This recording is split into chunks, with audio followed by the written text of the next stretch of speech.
আপনার মতো হামসাকে এই দুনিয়ার মুখ দেখাতে গিয়ে আপনার মা ৪৫ না ৫৭ না ৪৫ না ৪৬ না ৫৭ ইউনিট কষ্ট সহ্য করেছে, যেটা পৃথিবীর কোনো পুরুষ সহ্যের বাইরে। নবীজি বলেন, যেখানে খেদমত যদি করতে চাও মায়ের করবা, এরপরে মায়ের, এরপরে মায়ের, এরপরে ৪ নাম্বারে নবীজি বলেছেন বাবার। আমি চিন্তা করেছিলাম এই হাদিসটা নিয়ে, বাবার কথা আল্লাহ নবী ৪ নাম্বারে দিলেন, ও না বললেও ছাতা হতো। প্রথমে ১, ২, ৩ দিয়ে দিলেন মাকে। কেন? সূরা আহকাফের ১৫ নম্বর আয়াতে আল্লাহ এই ব্যাখ্যাটা নিজে দিয়েছেন। হামালাতুহুম করহা ওয়া ওয়াদাআতুহু করহা ওয়া হামলুহু ওয়া ফিসালুহু ৩০ শাহরা। আল্লাহ পাক বলেন, তোকে পেটে বহন করাম 10 মাস 10 দিন পর্যন্ত বস্তার মতো পেটে বহন করা, এটা দুনিয়ার কোনো বাবা এ কষ্ট টের পায়নি, টের পেয়েছি শুধু তোর মা। এই জন্য প্রথম খেদমত করতে হলেই মাকে দিয়ে শুরু করবি। এমনকি দুনিয়ায় কেউ যদি টাকা পয়সা খরচ করতে চান, আজ আমরা ইসলাম না জানার কারণে চলে যাচ্ছি সেই বরিশালে, সেই চট্টগ্রামে, সেই সিলেটে। না, সূরা বাকারার ২১৫ নম্বর আয়াত ২ নম্বর পারা ১২ নম্বর পৃষ্ঠার ১৩ নম্বর লাইনে আছে, ইয়াসআলুনাকা মাযা ইউনফিকুন কুল মা আনফাকতুম মিন খায়রিন ফালিল ওয়ালিদাইনি ওয়াল আকরাবিন। বলেন আল্লাহু আকবার। আল্লাহ পাক বলেন, হে নবী, দুনিয়ার কোন সলিমদ্দি কলিমদ্দি যদি জিজ্ঞাসা করে যে টাকা পয়সা আমি উপায় করা শিখেছি, ওসি সাহেবের জীবনী মনে করেন, চাকরি যতদিন পায়নি মনে করেন ওনার উপায়ন্তর ছিল না, চাকরি প্রথম পাওয়ার পরে বেতন পেয়েছে। এখন যদি আল্লাহকে জিজ্ঞাসা করে, রব্বুল আলামিন তুমি তো আমাকে বানিয়েছো, আমার জীবনের এই প্রথম ইনকাম আজকে প্রথম উপায় করা শিখেছি, এ প্রথম বেতনটা আমি কি মসজিদে, মাদ্রাসা, এতিমখানায় বাবার দরবারে দিয়ে আসবো? আল্লাহ বলেন না, প্রথম নাম্বারে তুই ভালো ভালো কাজে এই টাকাটা খরচ করবি। উনি যদি প্রশ্ন করে আল্লাহ ভালো কাজ দুনিয়ায় কোনটা, আল্লাহ নিজে ব্যাখ্যা দিয়েছেন। কারো হাতে ব্যাখ্যা আল্লাহ ছেড়ে দেয়নি। যদি আমার হাতে দিত, অসিরে বলতাম আপনি জায়গা পাচ্ছেন না, আমারে দিয়ে দেন। কোন বাবারে জিজ্ঞাসা করলে দরবারের বাবা বলতো কাজ পাচ্ছেন না, দুটো ছাগল কিনে দেন। এই জন্য আল্লাহ ব্যাখ্যা নিজের হাতে রেখেছেন। কুল মা আনফাকতুম মিন খায়রিন ফালিল ওয়ালিদাইনি ওয়াল আকরাবিন। আল্লাহ পাক বলেন, প্রথম নাম্বারে খরচ করবি তোর ভালো কাজ। ভালো কাজ দুনিয়ায় শুরু হবে তোর মা আর বাবা দিয়ে। সুতরাং জীবনের প্রথম ইনকাম, প্রথম টাকা পয়সা খরচ করার দায়িত্ব আপনার। কে দিচ্ছেন? কার জন্যে? মা বাবার। বলেন বলেন। প্রথমে মা বাবা, এরপরে আল আকরাবিন, নিকট আত্মীয় স্বজনের ভেতরে গরিব থাকলে তাদের, এরপরে এতিম, এরপরে মিসকিন, এরপরে অসহায়। এই যে 5 জনের সিরিয়াল বললাম, এর ভেতরে বরিশাল আছে। আপনি কোন কারণে চলে যাচ্ছেন? নিজের মা বাবা, নিকট আত্মীয়, এতিম, মিসকিন, অসহায় বাদ দিয়ে একবারে বরিশালে, একবারে পটুয়াখালী। কোন জায়গায় যাচ্ছেন আপনি? আটরশি যাচ্ছেন। এই জন্যে তাফসীর মাহফিলে আসতে হয়।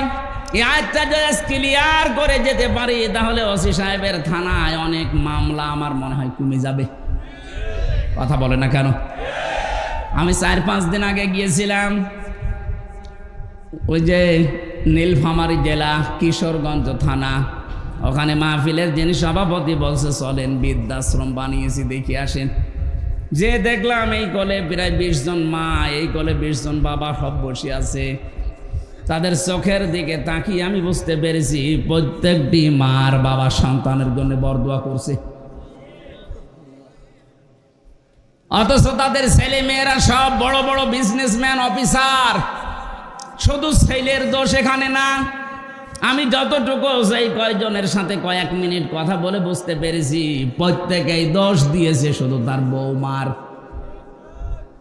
ছেলেদের দোষ দিয়েছে কয়েকজন, কিন্তু যতজনকেই জিজ্ঞাসা করলাম আপনার অবস্থায় শেষ বয়সেই, বলছে আমার ছেলের শুধু একা দোষ না, দোষ আমার বৌমার। আমার বৌমা শুধু আমার ছেলেকে শুধু আমার জন্য পীড়া দিত, কষ্ট দিত, যে এ বুড়ি বাড়ি থাকলে আমরা থাকবো না। শেষ পর্যন্ত ছেলে বাধ্য হয়ে আমাদের বৃদ্ধাশ্রমে রেখে গেছে। আচ্ছা, তো 10টা মাস 10টা দিন এত কষ্ট সহ্য করেছে আমার জন্য এই মা। আল্লাহ ব্যাখ্যা দিতে গিয়ে বলেন এত কষ্ট দুনিয়ার কোনো বাবা সহ্য করেনি। ওখানে যে বাবা মায়ের লাইনে 20 জন বসা দেখলাম, ওদের কি ছেলে মেয়ে নেই? বলেন, ওরা দুনিয়ার সন্তান জন্মতে দিয়ে ওই 57 ইউনিট কষ্ট সহ্য করে নাই? কি জবাব দেবেন সন্তান হিসাবে আপনি? অথচ আপনি মসজিদে জমান নামাজে যে 200 টাকা 500 টাকা দিয়ে আসতেছেন, কে বলেছে আপনাকে মসজিদে 500 টাকা দিতে? ওখান থেকে 200 টাকা মায়ের জন্য দিলে আল্লাহর রাস্তায় সাদগা করা সওয়াব পেতেন। মা বাবাকে সমর্থ থাকার পরও যারা খরচ দেয় না, তাদের দেখাশোনা করে না, এই মানুষগুলোর জীবনের অন্য কোনো ইবাদত কবুল হবে না। আমি এটা বানালাম না। 4 জন মানুষের নাম ধরে গীবত করা জায়েজ আছে, তার ভেতরে প্রথম নম্বর ওই সন্তান, যে সন্তান নিজের সমর্থ থাকার পরেও তার মা বাবার খরচ দেয় না, তাদের খেদমত করে না।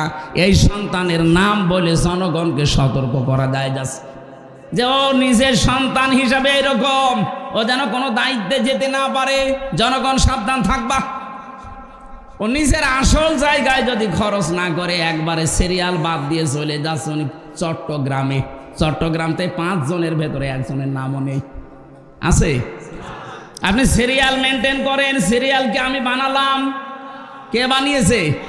সুতরাং এইটা যদি বাংলাদেশে আমরা প্রতিষ্ঠিত করতে পারি কোরআনের এই আয়াত অনুযায়ী, বাংলার 630টা থানায় অনেক ঝামেলা ওসি সাহেবদের কমে যাবে। প্রতিদিন এরকম মা বাবার বিচারই করা লাগে মনে হয় 10-12টা করে। কত বড় গুরুত্ব দিয়েছেন আল্লাহ, নিজে ব্যাখ্যা করছেন। পুরা কোরআন পড়ে আমি এত ব্যাখ্যা দুনিয়ার কারো নামে পাইনি যত ব্যাখ্যা আল্লাহ দিয়েছেন মা আর বাবার নামে। আল্লাহ রাব্বুল আলামিন 2 নম্বরে জানিয়েছেন তোর মা, তোর এই দুনিয়াতে ডেলিভারি কষ্টময় যে কষ্টটা পেয়েছে এটা তোর বাবা পায়নি। 3 নম্বরে কমপক্ষে 2 বছর পর্যন্ত দুধ খাওয়ানো লাগে সন্তানকে, এটা পৃথিবীর কোনো বাবা টের পায় না, যত কষ্ট সব মায়ের। আমার এই 63 দিন আগে একটা মেয়ে হয়েছে, রাতে আমার মনে হয় 24 ঘন্টার এই 12 ঘন্টা রাতে 8-9 বার তার জন্য খালি দুধ খাওয়াতে ওঠানো লাগে। অথচ এই দুধ খাওয়ানোর দায়িত্ব কিন্তু আমার বউর না, ও দায়িত্ব আমার। এটা আমি বানালাম না। কোরআনে কারিমে আল্লাহ জানিয়েছেন ওয়ালিদাতু ইরদিউনা আওলাদাহুন্না হাওলাইনি কামিলাইনি লিমান আরাদা ইয়াতিম্মার রাদা। সূরা বাকারা 2 নম্বর পারা 17 নম্বর পৃষ্ঠার 1ম নম্বর লাইনের 231-32 নম্বর আয়াত। ভালো করে মিলাবেন যারা জ্ঞানী মানুষ আছেন। আল্লাহ পাক বলেন আমি দায়িত্ব দিয়েছি। এখানে কিন্তু লিমান আরাদা ইয়াতিম্মার রাদা শব্দটা মুযাক্কার, মুয়ান্নাস না। মেয়েদের নাম আল্লাহ দেয়নি, পুরুষের নাম দিয়েছেন। যে সন্তানকে 2 বছর দুধ খাওয়ানোর দায়িত্ব বাবার না মায়ের? কোথায় পেয়েছেন মায়ের আন্দাজে? এখানে হুজুর বসে নেই। শব্দটা বললাম মুযাক্কার, পুরুষ।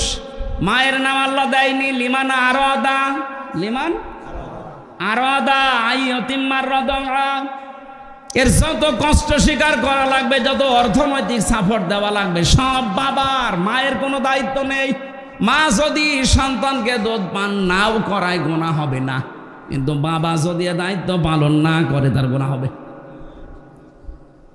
এখন মায়েদের যেহেতু আল্লাহ মেশিনপত্র দিয়েছে, আমাদের দেয়নি। আমাদের আছে? আপনি কিয়ামত পর্যন্ত চেষ্টা করবেন, এখানে ধরে রাখবেন বাচ্চা 1 ফোঁটা দুধও পাবে না, কিন্তু দায়িত্ব তো আমার। এখন স্ত্রী দয়া করে দায়িত্বটা পালন করে দিচ্ছে। ও যদি বলে তোমার এক একটা ছেলে মেয়েকে 2 বছর খাওয়াতে পারি, 5 লাখ করে টাকা দেওয়া লাগবে, আপনার তাই দেওয়া লাগবে। আমার মনে হয় মাইকে বলা এটা ঠিক হইল না, কারণ আমার ম্যাডাম এখন লাইভ দেখছে। ও ছাতা বাড়ি গেলেই বলবে টাকা দাও, নাই তো তোমার মেয়ে নাও। আমি তো একটা বিপদে পড়ে যাব না, এটা বলে ফেললাম না, আমি আর ভাইকে বলবো না। দায়িত্ব কিন্তু আমাদের, যারা বাবা আছি তাদের। মা যদি দয়া করে পালন করিয়ে দিচ্ছে স্বামীর ওপর একটা অনুগ্রহ করে দয়া দেখিয়ে, তারপরও মা কিছু নেয় না, কথা বলে না কেন? একটা ছোট্ট ছেলে মাত্র 6-7 বছর বয়স, মায়ের কাছে 3টা চিরকুট নিয়ে এসেছে, ডাক দিয়ে বলছে, মা এই যে আমার ভাউচার গুলো নেন, আমার টাকা দিন। কিসের ভাউচার?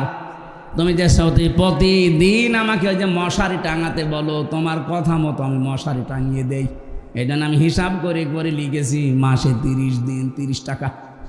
ঠিক আছে, তোর ভাউচার দে।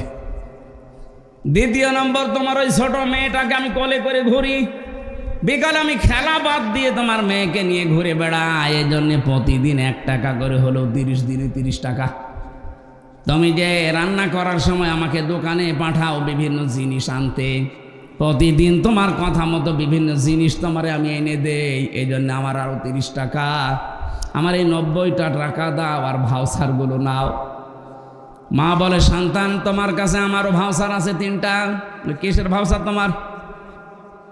তোমাকে আমি 10 মাস 10 দিন এই পেটে রেখেছিলাম, এত কষ্ট পেয়েছি, জীবনে ভালোভাবে খেতেও পারিনি ওই সময়টা, কোনোদিন আমি কারো কাছে কষ্টের কথা বলতেও পারিনি। হে আমার সন্তান, আমি তো কোনোদিন এ ভাউচার তোমাকে ধরিয়ে দেইনি, আজকে আমি তোমার হাতে ভাউচারটা দিলাম। তুমি তো 1 মাসের হিসাব দিলি, আমি 10 মাস 10 দিনের হিসাব দিলাম, দাও। দ্বিতীয় নম্বর, তোমাকে আমি ডেলিভারির যে কষ্টটা সহ্য করেছি, 1 বালতি রক্ত আমার শরীর থেকে ঝরে গেছে। 1 ফোঁটা রক্ত তৈরি হতে কতগুলো খাবারের প্রয়োজন হয় শরীরের ভেতরে যেতে, 1 বালতি দিয়ে দেখার জন্য আমি শরীর থেকে ঝরালাম। এই জন্য দুনিয়ার কেউ আমাকে আজ পর্যন্ত 1টা টাকাও দেয়নি। এই ভাউচারটা নিয়ে কিছু টাকা দাও। 3 নাম্বার, তোকে আমি 2 বছর পর্যন্ত দুধ খাওয়ালাম। বিজ্ঞান এখন প্রমাণ করছে একটা সন্তান কমপক্ষে দিন রাত মিলে 8 বার 9 বার দুধ খায়। প্রতিবার যদি 1 পোয়া করেও হয়, 2 বছরে হয় 36 মন। কত বলেন? যেই সময় ধরে আমি 2 বছর 36 মন দুধ খাওয়ালাম, 1টা টাকা উপায় করার মতো ক্ষমতা তোর ছিল না। তোর নড়াচড়া করা, শুধু হা হো করা, কান্না ছাড়া কোনো ভাষাও ছিল না। এমন সময় তোকে 2 বছর একাধারে দুধ খাওয়িয়েছি। আমারে ভাউচারটা নে, টাকাগুলো আমারে দে। পৃথিবীতে সবচাইতে বেশি অধিকার আল্লাহ পাক এই জন্য মায়েদের দিয়েছেন। আমি কিন্তু ওই যে আখরুজু মিন বাইনি সলবি ওয়াত তারাইব এই শব্দে ছিলাম। বাবাকে আল্লাহ লজ্জাস্থানের ব্যাপারে 1 বচন দিলেন, আর মেয়েদের দিয়েছেন বহু বচন। কারণ পৃথিবীতে বাবার ছাড়া মায়ের কষ্ট সন্তানের পেছনে 3 গুণ বেশি হয়। বাবার শুধু বিছানায় থাকা দায়িত্ব, বাকি যা করার আপনার মাই করেছে, আর এগুলো করিয়েছেন কে? আরো জোরে বলেন। আল্লাহ রাব্বুল আলামিন দলিল দিচ্ছেন সূরা মুমিনুনে, ওয়ালাকাদ খালাকনাল ইনসানা মিন সুলালাতিন মিন তিন সুম্মা জাআলনাহু নুতফাতান ফি করারিম মাকিন। অবশ্যই আমি মানুষকে বানিয়েছি ঠনঠনে মাটি দিয়ে, মাটির নির্যাস থেকে বানিয়েছি। এরপর একটা সুরক্ষিত জায়গায় আমি আল্লাহ তাকে একটা সুরক্ষিত প্যাকেটের ভেতরে রেখে দিয়েছি। এই যে কারারিম মাকিন বলা হয় এমন জায়গাকে যেখানে হাতের স্পর্শ লাগে না। 2টা জায়গা আছে শুধু হাতের স্পর্শ লাগে না। একটা মায়ের যেখানে সন্তান থাকে জরায়ু, 2 নম্বরে লাউহে মাহফুজ যেখানে কোরআন আছে। কথা বুঝতেছেন? এখান থেকে একটা মাসলা আছে, আপনি বুঝতেছেন? না না, আপনার আওয়াজ শুনে তো মনে হচ্ছে না আমার কথা বোঝা যায়। এই কারার মাকিন যেটা, এই জায়গাটা বললাম কয়টা? একটা মায়ের রেহেম যেখানে সন্তান থাকে, এখানে হাতের স্পর্শ লাগে না। আর একটা জায়গা আছে লাউহে মাহফুজ। কেন এটা বললাম? এখানে শিক্ষিত অশিক্ষিত, বাংলা শিক্ষিত অনেক মানুষ আছে, তাদের উদ্দেশ্যে এবার বলছি। বিশেষ করে এটা আমি বাংলাদেশ, ভারত আর পাকিস্তান এই তিনটা দেশে যেয়ে দেখেছি। পৃথিবীর বহু দেশে আল্লাহ আমাকে ঘুরিয়েছে, ওই সব দেশে এই ভেজালটা নেই। মাসলাটা বলার পর আমি নিরসন করতে চাই, একটু মিলাবেন। আজ যারা বাংলাদেশে বলে যে অজু ছাড়া কোরআন শরীফ ধরা যাবে না, এই মাসলাটা দেওয়া হয় কি? কথা বলে না কেন? এইটার জন্য তারা দলিল হিসাবে বেছে নিয়েছে সূরা ওয়াকিয়ার ৭৭, ৭৮, ৫৯ নম্বর, ৬৯ নম্বর আয়াতটা। আল্লাহ পাক বলেন, ইন্নাহু লাকুরআনুন কারীম ফি কিতাবিম মাকনুন লা ইয়ামাসসুহু ইল্লাল মুতাহহারুন। ওসি সাহেবের কাছে বিভিন্ন ধরনের মানুষ যেহেতু আছে, আমি ওনাকে উদ্দেশ্য করে বলছি জ্ঞানের জন্যে। আল্লাহ বলেন এটা সম্মানিত কোরআন, এটা সুরক্ষিত করা আছে সংরক্ষিত জায়গায়। আমি করার মাকিনের অর্থ বললাম কয়টা? বলা লাগবে। এক নম্বরে হাতের স্পর্শ ছাড়া, হাতের স্পর্শ ছাড়া যে জায়গাটার নাম আল্লাহ বলতে চান, ওইটা হয় এক নম্বরে মায়ের জরায়ু যেখানে সন্তান থাকে, ২ নম্বরে লাউহে মাহফুজ। এ জায়গা ছাড়া আর হাতের স্পর্শ লাগে না এমন কোনো জায়গার নাম বলেন আপনি, পারবেন না।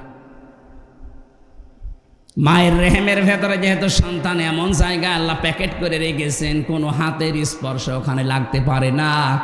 এখানে যেহেতু কোরআনের বিষয় আল্লাহ কথা বলতে চান, তাহলে মায়ের রেহেম এটা হবে না, কারণ এখানে কোরআন, এখানে কোরআন থাকে।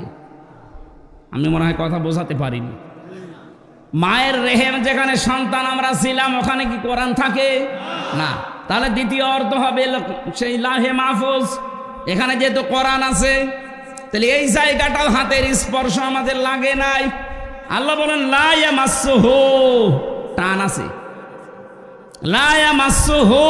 যারা আরবি গ্রামার বোঝে, হুর ইঙ্গিত মারজা, এ দুনিয়ার কোরআনের দিকে না, মায়ের ওই জরায়ুর দিকে না, রেহেমের দিকে না, এটা হচ্ছে লাউহে মাহফুজের দিকে। আল্লাহ বলেন লা ইয়ামাসসুহু, ওই কোরআন স্পর্শ করে না, ইল্লাল মুতাহহারুন, মুতাহহারুন ছাড়া। এখন মুতাহহারুন কি? মুতাহহারুন শব্দের অর্থ দুইটা, একটা হচ্ছে পবিত্রতা, ২ নম্বরে নিষ্পাপ। ও বাংলার মুসলমানেরা বলেন তো, এই পৃথিবীতে ১০০ ভাগ পবিত্র ১০০ ভাগ নিষ্পাপ কোনো মানুষ হতে পারে? যে কোনো সময় আপনি নাপাক হবেনি, কথা বলেন না কেন? স্বপ্ন দোষ আপনার বলি কই আসবে? যদি হয়ে যায় আপনি নাপাক হয়ে গেলেন। হ্যাঁ, ফেরেশতারা একদিকে নিষ্পাপ আর একদিকে পবিত্র, এটা মানতে অসুবিধা আছে? বলেন বলেন।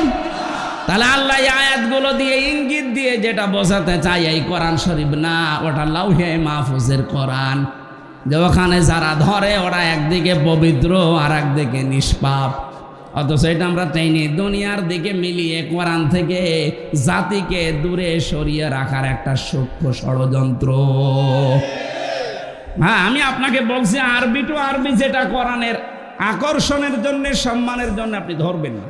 যদি গোসল ফরজ হয়ে যায়, স্বামী স্ত্রীর ব্যবহার, স্বপ্ন দোষ, এরকম কোনো গোসল ফরজের কাজ হয়ে গেলে আরবি কোরআন ধরবেন না। কিন্তু ব্যাখ্যা করা আছে ইংরেজিতে, ব্যাখ্যা করা আছে বাংলায়, ব্যাখ্যা করা আছে উর্দুতে। আপনি কোরআন শরীফের ব্যাখ্যা, বিশ্লেষণ, তাফসির আছে, ধরতে পারবেন না। কে বলেছে আপনাকে?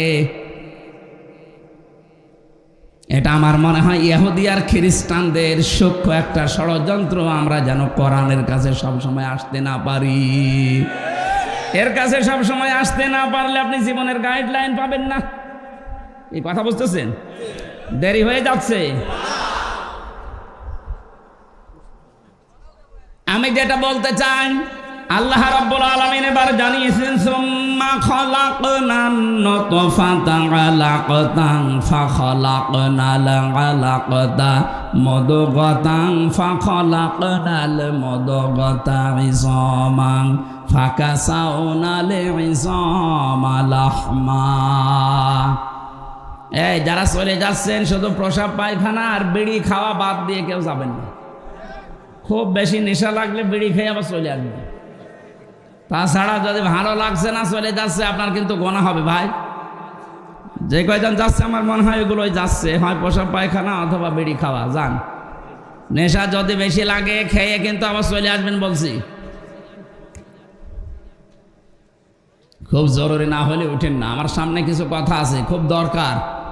কবরে যেহেতু আজ হোক কাল হোক যাওয়াই লাগবে, যাওয়ার পরে যদি ধরা খেয়ে যায় এ পুরা জীবনটাই মাটি। এজন্য কেউ যদি ধরা না খায়, সেই জন্যই তো আজকের এই আলোচনা। আল্লাহ আমাদের প্রত্যেককে অনুধাবন করার বোঝার যোগ্যতা দান করেন, বলেন আমিন। এখান থেকে একটা বেদাত আজকে বাংলাদেশ থেকে আমি তুলে দিতে চাই এই শব্দ দিয়ে। খুব খেয়াল করে শুনবেন, শিক্ষিত মানুষ যারা আছেন তারা একেবারে নাম সই করতে পারেন এমন মানুষ এখানে আছেন না? আর শিক্ষিত তো বাদই দিলাম, নাম সই করতে পারেন এরকম মানুষ হাত তোলেন তো। না ঠিক আছে, বাকিগুলো তো সব আয়ে বিয়ে পাস। আল্লাহ পাক বলেন সুম্মা খালাকনান নুতফাতা আলাকা। এই যে বাবার স্ফলিঙ্গ দিয়ে পানিটা বের হওয়ার পরে মায়ের রেহেমের ভেতরে জমা, এই নুতফাটাকে আমি আল্লাহ আলাক বানাই 40 দিনে। কয় দিনে? শুধু আলাক বানিয়ে শেষ করেনি, ফাখালাকনাল আলাকাতা মুদগা, এটা আর 41 মুদগা বানায়। এখন আলাক কাকে বলে, নুতফা কাকে বলে, মুদগা কাকে বলে? এই তিনটা শব্দের গুরুত্বপূর্ণ একটা শব্দ আমরা এখন নিরসন করব, যেটা মুদগা বলা হয়। বাংলাদেশে আজ হাজারো দরবারে এই শব্দ নিয়ে ধোঁকা দিয়ে বোকা বানিয়ে তারা ব্যবসা করে খাচ্ছে। আপনি মেলাবেন, দেখবেন আপনার জীবন পরিষ্কার হয়ে যাবে। বলবেন এ কি ধোঁকায় ছিলাম গো। আমি মুদগা সম্পর্কে একটা হাদিস বলছি, এবার তাকান। আল্লাহর নবী জানিয়েছেন আলা ইন্না ফিল জাসাদি মুদগাতুন। এদিকে তাকান, বললাম না ক্লাস চলছে। আলা সাবধান বা জেনে রাখো, ইন্না ফিল জাসাদি মুদগাতুন। ইন্না মানে অবশ্যই, ফি মানে মধ্যে, জাসাদ মানে শরীর, মুদগা মানে গোস্তের টুকরা। অবশ্যই প্রতিটি মানুষের শরীরের ভেতরে একটা গোস্তের টুকরা আছে। কোন জায়গায় আছে? না না, শরীরের ভেতর। ফিল জাসাদি, শরীরের মধ্যে। এখন কি এখানে যারা বসে আছেন কেউ বলতে পারবেন এই মাথা আমার শরীর, বুক আমার শরীর, পেট আমার শরীর, পুরাটা মিলে কি? বলেন বলেন। নবীজি কিন্তু এ কথা বলেন না যে এই পেটের ভেতরে বা মাথার ভেতরে বা বুকের ভেতরে, এটা বলেননি। কোন জায়গায় এখন আপনাকে আবিষ্কার করা লাগবে। আলা ইন্না ফিল জাসাদি মুদগাতুন, অবশ্যই মানুষের এই 3.5 হাত বডির ভেতরে এক জায়গায় এই মুদগাটা আছে। ইদা সলুহাত সলুহাল জাসাদু ওইদা ফাসাদাত ফাসাদাল জাসাদু। যখন ওই গোস্তের টুকরাটা ভালো হয়ে যায় তখন পুরা শরীর ভালো হয়ে যায়। ওইটা যখন খারাপ হয়ে যায়, নষ্ট হয়ে যায়, ওই মানুষটাও নষ্ট হয়ে যায়। নবীজি শেষের ভাষায় বলেন আলা ওহিয়াল কলব, ওই গোস্তের টুকরাটার নাম হচ্ছে কলব। নাম কি? বলেন বলেন। এবার আমার প্রশ্ন হচ্ছে, শব্দটা ছিল মুদগা।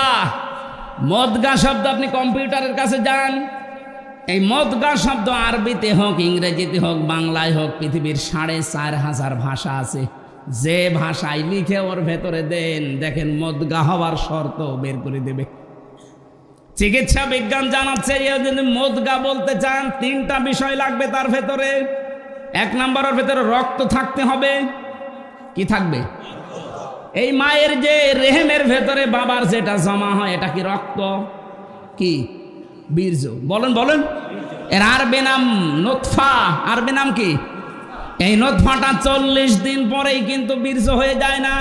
বীর্য পাল্টাতে পাল্টাতে 40 দিনই হয় আলাক।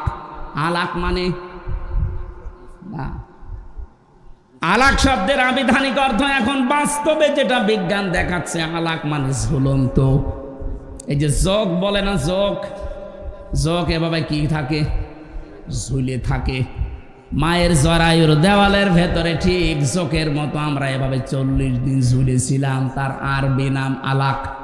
ইকরা বিসমি রাব্বিকাল্লাযী খলাক, খলাকাল ইনসানা মিন আলাক। আলাক তার ব্যাখ্যা বিজ্ঞান এখন কম্পিউটারের কাছে। এখানে থাকলে আমি স্ক্রিনে আপনাকে দেখাতে পারতাম কি করে ঝুলি আছে। আমার মনে হয় এভাবে তথ্যগুলো আবিষ্কার করার মাধ্যমে মেডিকেলে যারা ছেলেমেয়েরা ডাক্তারি পড়ছে এদেরকে যদি এইভাবে আমরা দেখিয়ে বোঝাতে পারতাম, মুসলমান ছাত্র ছাত্রীদের ঈমান আরো বেড়ে যেত। আলাক মানে ঝুলন্ত। 2 নম্বরে আলাক মানে জমাট বাঁধা রক্ত। আলাক মানে 3 নম্বরে যোগ। 99টা অর্থ আছে এই শব্দটার। এতটুকু আল্লাহ শেষ করে দেয়নি, বলে 3 নাম্বারটা জায়গায় যে এটা মদগা হয়। মদগার প্রথম শর্ত হতে হলে ওই 40 দিন 80 দিনের পরে হয়ে যায় ওটা। প্রথমে রক্ত আসবে ওর ভেতরে, 2 নম্বরে চর্বি তৈরি হবে, 3 নম্বরে রাবারের উপরে কামড় দিলে একটা দোড়া কাটা ভাব তৈরি হয়। কি আপনি রাবারের উপরে কামড় দেন, দেখবেন দাঁত বসে একটা দোড়া কাটা ভাব তৈরি হয়। ওইটা তৈরি হবে এই 3টার সমন্বয়ে যেটা হয় তার আরবি নাম বলা হয় মদগা। এবার আমার শিক্ষার বিষয় হচ্ছে, আমরা যে বাংলাদেশে আজ 68,000 পীরের দরবার থেকে কথা শুনি যে তোমার কলব পরিষ্কার করা লাগবে। ওরা বলে বাম স্তনের 2 আঙ্গুল নিচে একটা গোস্তের টুকরা আছে, ওইটার নাম কলব। ওটা যদি ধাক্কা মারো জিকির দিয়ে তাহলে ওটা পরিষ্কার হবে। কি বলে না? আমার প্রশ্ন হচ্ছে, কলব হওয়ার জন্য নবীজি যেটার নাম বললেন প্রথমে ওইটার নাম শব্দ কি বলেছিলেন? মদগা। আলা ইন্না ফিল জাসাদি, প্রতিটি মানুষের শরীরের ভেতরে গোস্তের টুকরার নাম কি? মদগা। বলেন মদগা হওয়ার শর্ত কয়টা? আরো জোরে বলেন। 1 নম্বরে রক্ত থাকবে, 2 নম্বরে চর্বি, 2 নম্বরে 3 নম্বরে দোড়া কাটা ভাব থাকবে। আপনি আমার উপরে রাগ না করে কোরআন আর হাদিস নিয়ে কম্পিউটারের সামনে বসে গবেষণা করে মিলান। আমি তো আন্দাজে বলছি না, পড়ে বলছি। আমারটা যদি ভুল হয় আপনার মানার দরকার নেই, আপনার বাবারটাই মানেন। কিন্তু আমারটা ভুল প্রমাণ করতে না পারলে আপনার ওই বাবার ব্যবসা বন্ধ করা লাগবে। আমি ব্যবসা বলছি এই কারণে, মদগার সাথে শেষের শব্দটা ছিল আলা ওয়াহিয়াল কলব। নবীজি বলেন ওই গোস্তের টুকরাটার নাম কি? তাহলে মদগা হওয়ার যে শর্তগুলো, এটার নাম যেহেতু কলব, আমরা যেহেতু কলব এই জায়গায় বলছি বাম স্তনের 2 আঙ্গুল নিচে। এবার এখানে আপনি বুক চিরে ওইটা গোস্তটা বের করেন, আপনি দেখবেন ওখানে হয়তো রক্ত আছে, গোস্ত আছে, চর্বি পাওয়া যাবে। রক্ত, গোস্ত, চর্বি, কিন্তু দোড়া কাটা ভাব আপনি পাবেন না। 3 নম্বরের শর্ত বিজ্ঞান মিলাচ্ছে। এই যে মাথাটাকেও যদি এই মগজটা ফেলে দেন, উপরের খাপড়ি মগজ বের করে নিয়ে আসেন। এখানে সামনে আছে ফ্রন্টাল লব, অক্সিপিটাল লব, প্যারাইটাল লব, হাউজিং লব। এখানে 70টা জিনিস লাগানো আছে। 70টা জিনিসে 70,000 তার দিয়ে পুরা শরীরে আমার আল্লাহ কভার করছে। এই সামনে যেটা আছে ফ্রন্টাল লব, আমরা মনে করি এইটা দিয়ে আমরা দেখি না, দেখি তো চোখ দিয়ে, কিন্তু এটা প্যারাইটাল লব পেছনে লেখা আছে। পেছনে এই জায়গায় যেটা সেট করা আছে, এখানে তার দিয়ে আল্লাহ ঘুরিয়ে পেছি। আপনি মানুষের এই পুরা চামড়াটা ফেলে দেবেন, দেখবেন বিশাল ইঞ্জিনিয়ারিং কায়দা আল্লাহ বানিয়েছে। কিভাবে যে তার সেট করা, আপনি সেজদা দিতে আল্লাহকে বাধ্য হবেন। দেখি তো চোখ দিয়ে, কিন্তু এই চোখ তো প্রথমে দেখে না, দেখে এইটা পেছনের এই যে এখান থেকে দেখার পরে তারের মাধ্যমে চোখের কাছে আসে, তাড়াতাড়ি এখান থেকে সিদ্ধান্ত যায় ব্রেনে। এই ব্রেন থেকে আগে, মগজ থেকে আগে সিদ্ধান্ত তাড়াতাড়ি দ্রুত গতিতে বলে, এই সাপ দেখতে পেয়েছিস, তাড়াতাড়ি লাঠি হাতে নে অথবা পেছনে দৌড় দে। এটাকে আপনার চোখ বলে। কে বলে? আরো জোরে বলেন। তাহলে এবার মগজ আপনি খুলে দেখবেন, ওর ভেতরে চর্বি আছে, ওর ভেতরে রক্ত আছে, আর ওই যে দোড়া কাটা ভাব ওর ভেতরে আছে। ওটা শুধু ভাব, দোড়া কাটা না, ওগুলো সব নার্ভ। আমার আল্লাহ এমন ভাবে সেট করে রেখেছে, প্রতিটি সেলের ভেতরে আবার আছে সুখ, দুঃখ, কষ্ট, আনন্দ। এখানে আবার 80 প্রকার জিনিস পাবেন। আমার সাথে, কোরআনের সাথে, বিজ্ঞানের সাথে আমি যখন বসে মিলাই, আমার মাথা এমনিতে আল্লাহর সেজদায় নত হয়ে যায়। রব্বুল আলামিন বলেন, তাহলে আমি যেটা বোঝাতে চাচ্ছিলাম, বাংলাদেশ সহ আর ভারতে, এই দুইটা দেশে এগুলো বেশি। আজ হাজারো মানুষকে জিকিরের নাম দিয়ে কলব পরিষ্কারের কথা বলি করছেন। আরে ভাই, জিনিস তো ওখানে নেই। নবীজি বলেছিলেন এই গোস্তটা ভালো হয়ে গেলে মানুষ ভালো হয়, এটা খারাপ হয়ে গেলে মানুষ নষ্ট হয়ে যায়। তা আমার এখানে যেটা আছে, এইটা খারাপ হলে মানুষ তো খারাপ হয় না, খারাপ হয় এইটা। এর ভেতরে যেটা আছে, এইটা যদি কারো নষ্ট হয়ে যায়, তখন লোকটা পাগল হয়ে যায়। এইটা খারাপ হয়ে গেলে ঘুষ খায়, এইটা খারাপ হয়ে গেলে সুদ খায়, এইটা খারাপ হলেই মিথ্যা কথা বলে, এইটা খারাপ হলেই জেনা করে। আর কথা বলছে না কেন?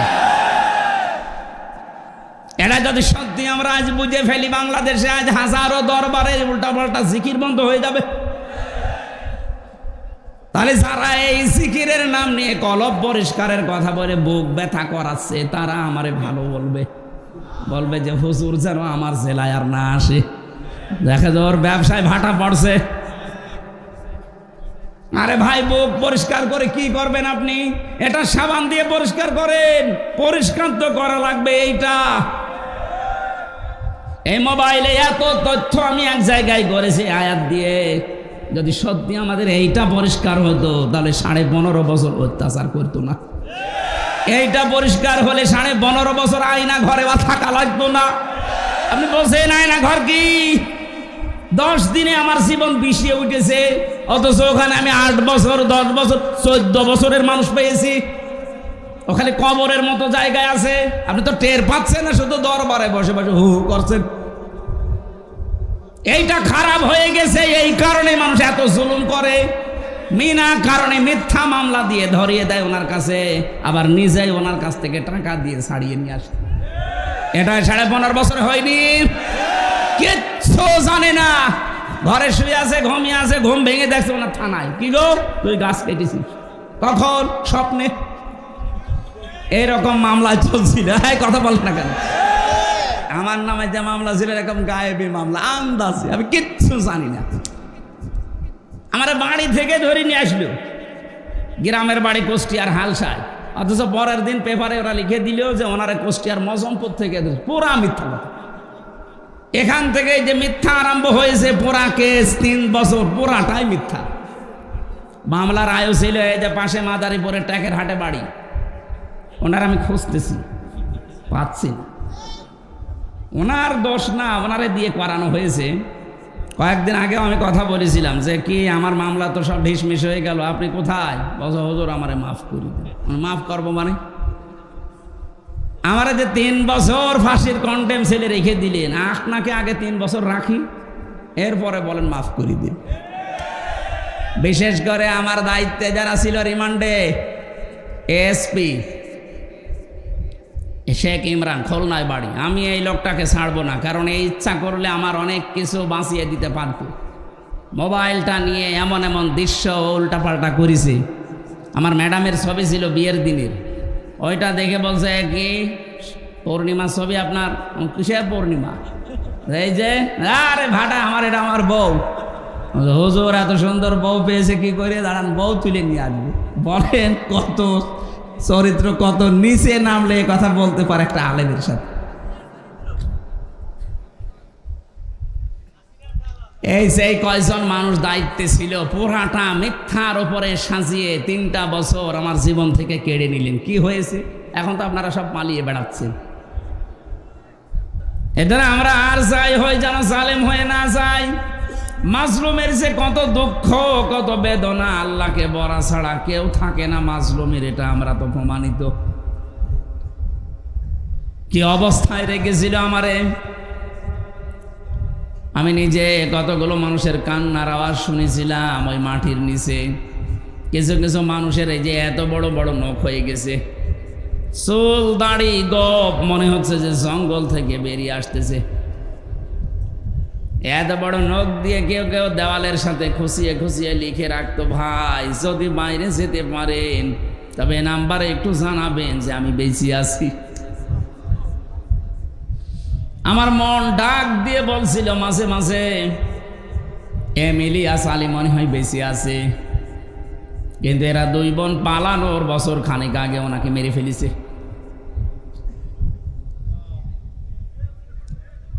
আপনি চিন্তা করতে পারেন, মুফতি ফখরুল ভাই আমার সাথে ছিল, উনি আমারে বলছে, হামজা ভাই আপনার সাথে কি করে আমি জানি না, তবে আমার এই পায়ের ভেতর দিয়ে হাত দিয়েছে এইভাবে, সামনে যে লোহার ব্যারিকেড দেওয়া আছে ওর সাথে হাত দিয়ে হ্যান্ডকাপ দিয়ে আটকিয়ে দিয়েছে। আরে 5 মিনিট 10 মিনিট না, বছরের পর বছর, 1-1.5 মিনিট 2 মিনিট সময় দিত টয়লেট করার জন্যে। সকালে কয়েকটা ছোলা দিয়ে যেত, পচা, তাও হালকা খাওয়া যায় না। দুপুর বেলায় 1 মোটা ভাত দিয়েছে, মনে হচ্ছে কেউ মাখিয়ে দিয়েছে, খেলে খান, না খেলে রোজা থাকেন। রোজা যে থাকবেন তাও তো সমস্যা, কারণ এখন কি দিন না রাত আপনি জানেন না। এটা যে কোন বছর আমরা জানি না, কোন মাস তাও জানি না, কি বার আমাদের জানা নেই, কয়টা বাজে তাও জানি না। যারা দায়িত্বে থাকতো, যদি ভালো মানুষ হইতো তাহলে জিজ্ঞাসা করলে বলতো যে এখন এই কয়টা বাজে। আর যদি হয়তো মালায়ন, ওর কাছে তারা আলেম সালেম নেই, ওর কাছে সব সমান, খালি ছাড়ি দিত। কিসের নামাজ, কিসের রোজা, নামাজ রোজা করলেই যদি বাঁচা যায়, যে কই কেউ তো বের করে যায় না। আমি 10 দিনে 3টা বছর আমি ফাঁসির কন্ডেম সেলের ভেতরে ছিলাম, আর 10 দিন ছিলাম ওই রিমান্ডে। আমার 10 দিনে অবস্থা যা করেছে, এখনো পর্যন্ত আমার শরীর স্বাভাবিক না। এত পাওয়ারওয়ালা ঔষধ চলছে, ভেতরে তো কোনো চিকিৎসা নেই। ওখানে যে চিকিৎসা আছে, 10,000 মানুষের একজন ডাক্তার, যে রোগী হোক একই ওষুধ দেয়। আপনার যে রোগের কথাই বলেন একই ওষুধ, ও মানুষের রোগ আরো বাড়বে। আমার পিঠে ওই থেকে যে এই মেরুদণ্ডে ব্যথা এখনো পর্যন্ত ভালো হয়ে যায়নি। এই পাওয়ারওয়ালা বড়ি প্রতিদিন প্রায় 2,000-2,500 পাওয়ারের বড়ি চলছে, এই কারণে আমার শরীর স্বাভাবিক হচ্ছে না। দোয়া করছি এই হাজারো মানুষ নিয়ে মুসাফির অবস্থায়, আল্লাহ তুমি কোরআনের জন্য আগের অবস্থায় আমাকে আবার ফিরিয়ে দাও। এই যে জগদ্দল পাথর আল্লাহ রাব্বুল আলামিন আমাদের বুকের উপর থেকে সরিয়ে আমাদের বাকশক্তি ফিরিয়ে দিয়েছেন, এখন কথা বলতে পারি। আল্লাহ যেন এটা কিয়ামত পর্যন্ত বাংলাদেশে জারি রাখেন, বলেন আমিন। কোরআনে কারিমের যে আয়াত থেকে কথা শোনার জন্য আমরা বসে আছি, কবরের 3টা প্রশ্নের জবাবের 1 নাম্বার প্রশ্ন, মার রব্বুকা, তোমার রব কে। এ কথা যদি সত্যি আমরা বলতে চাই, দুনিয়াতে মাস্ট বি 5টা প্রশ্নের উত্তর আপনাকে জোগাড় করা লাগবে। এই যে রব শব্দের ভেতরে কেউ যদি কবরে যে বলতে চাই রব্বি আল্লাহ, আমার রব আল্লাহ, ফেরেশতারা জবাব হয়ে গেছে, তখন বলবে 5টা বিষয়ের জবাব চাই। কয়টা? আপনি বলবেন রব্বি আল্লাহ, আর ফেরেশতা চলে যাবে না, 5টা বিষয় জিজ্ঞাসা করবে। এবার আমরা তাফসীর থেকে ওই কথাগুলো তুলে এনেছি, দেখি আমাদের জীবনে ওই 5টা বিষয় আছে কিনা। যদি থাকে তাহলে আপনি কবরে বলতে পারবেন রব্বি আল্লাহ, আমার রব আল্লাহ। আর যদি 5টার 4টা পারেন, 1টা পারবেন না, কবরে আপনার মুখে আটকিয়ে যাবে, বলতে পারবেন না। তখন বলবেন লা আদরি, আমার কিছু জানা নেই। যেই বলবেন জানা নেই, ফেরেশতা বলবেন ইয়াই মুগুর, পিটাতে থাক। আমরা যেন ধরা খেয়ে না যাই, এই জন্য আজকের এই আয়োজন। এত কষ্ট করে ইমন ভাই সহ, টিটো ভাই সহ যারা এই আয়োজনে আঞ্জাম দিয়েছেন, আমাদেরকে বাঁচাতে চান, আমরা যেন কবরে ধরা খেয়ে না যাই। কথা বলেন ঠিক কিনা? একেবারে নিস্তব্ধ হয়ে এবার শুনবেন, বলেন আউযু বিল্লাহি মিনাশ শাইতানির রাজিম, বিসমিল্লাহির রহমানির রহিম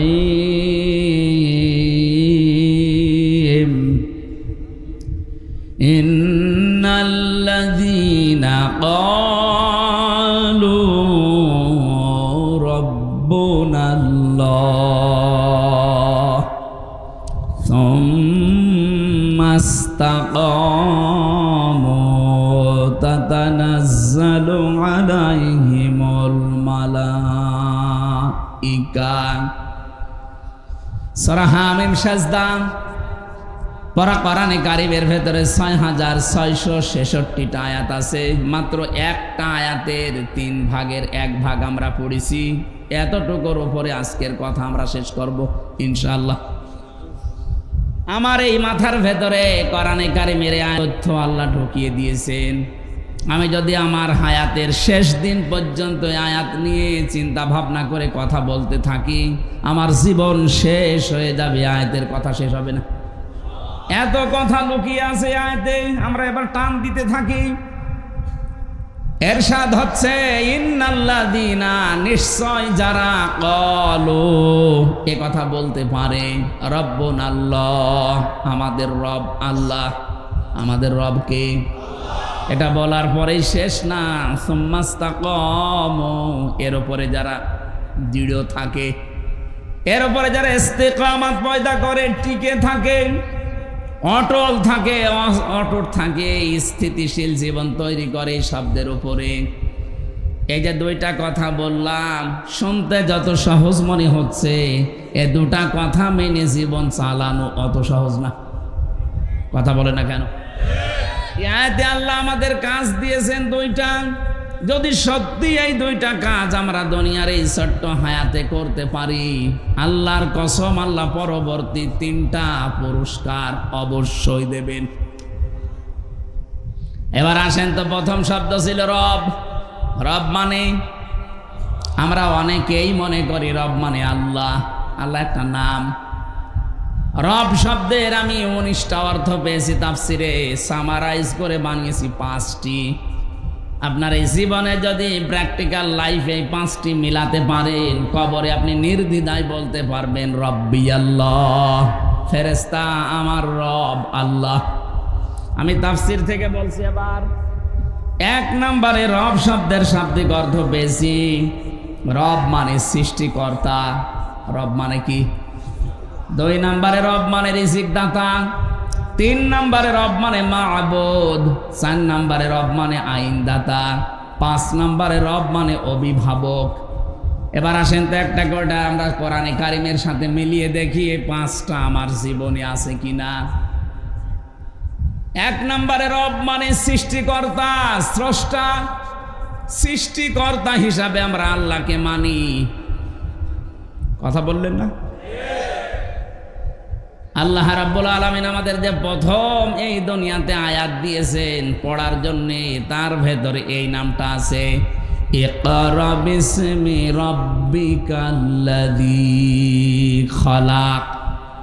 আল্লাহ বলেন পড়ো ওই রবের নামে যিনি তোমাকে বানিয়েছেন, সৃষ্টি করেছেন। এখান থেকে কয়েকটা মাসলা বের হয়, আলেম যারা আছেন তাদেরকে বলছি। 1 নাম্বার, বিশ্ব নবী যেদিন নবুয়ত পান, তিনি 40 বছর বয়সে হেরা গুহায় ধ্যান করেছিলেন একাধারে 3 মাস। 3টা মাস ধ্যান করার পরে তাকে প্রথম আল্লাহ এই শব্দটা দিয়েছেন জিবরাইলকে দিয়ে। ফেরেশতা এসে বলে, ইকরা ইয়া মুহাম্মদ, এ মুহাম্মদ সাল্লাল্লাহু আলাইহি সাল্লাম পড়েন। বলেন মা আনা বিকারি, আমি পড়তে পারি না। 3 বার বলার পরেও তিনি বলেন না, আমি পড়তে পারি না। ফেরেশতা জিবরাইল যখন বুকের সাথে চাপ দিয়ে বলেন ইকরা বিসমি রাব্বিকাল্লাযী খালাক, হে মুহাম্মদ পড়েন আপনার রবের নামে যিনি আপনাকে বানিয়েছেন। তাফসিরের কিতাবে আছে ফি জিলালিল কোরআনে, মুহাম্মদ রাসূলুল্লাহ 1 সেকেন্ড আর দেরি করেন না, এবার 5টা আয়াত জিবরাইলের সাথে সঙ্গে সঙ্গে পড়েছিলেন। আমার প্রশ্ন হচ্ছে, তিনি 3 বার জিজ্ঞাসিত হলেন যে পড়েন পড়েন পড়েন, 3 বারই বললেন মা আনা বিকারি, আমি পড়তে পারি না। চতুর্থবার কি এমন বললেন যে তিনি পড়া আরম্ভ করেছেন? শুধু পড়েননি, 5টা আয়াত একাধারে পড়েছিলেন।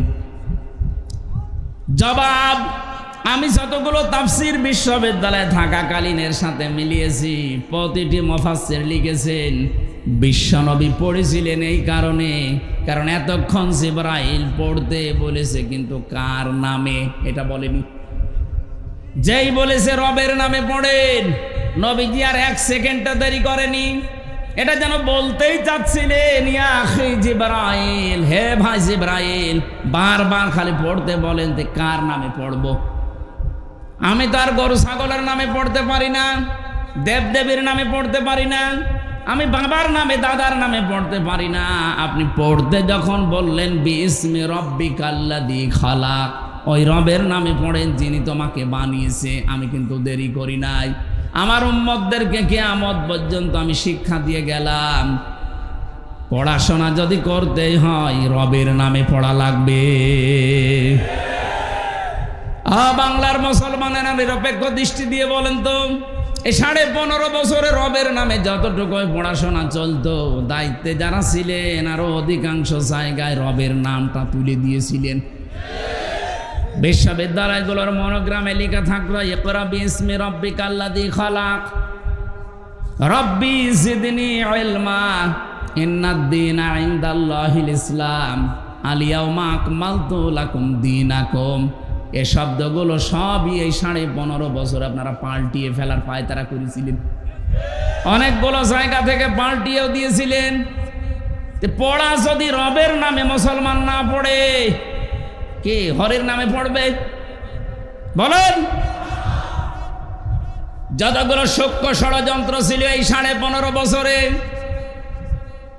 এই দাদা বাবুদের যতগুলো ষড়যন্ত্র আমাদের ওপরে ছিল, তার 1 নম্বরে এইটা, আমাদের পুরা জাতিকে তারা আল্লাহর দিক থেকে মুখ ফিরিয়ে নাস্তিকতার শিক্ষা দেওয়ার জন্য রব থেকে ভুলিয়ে রেখেছিল।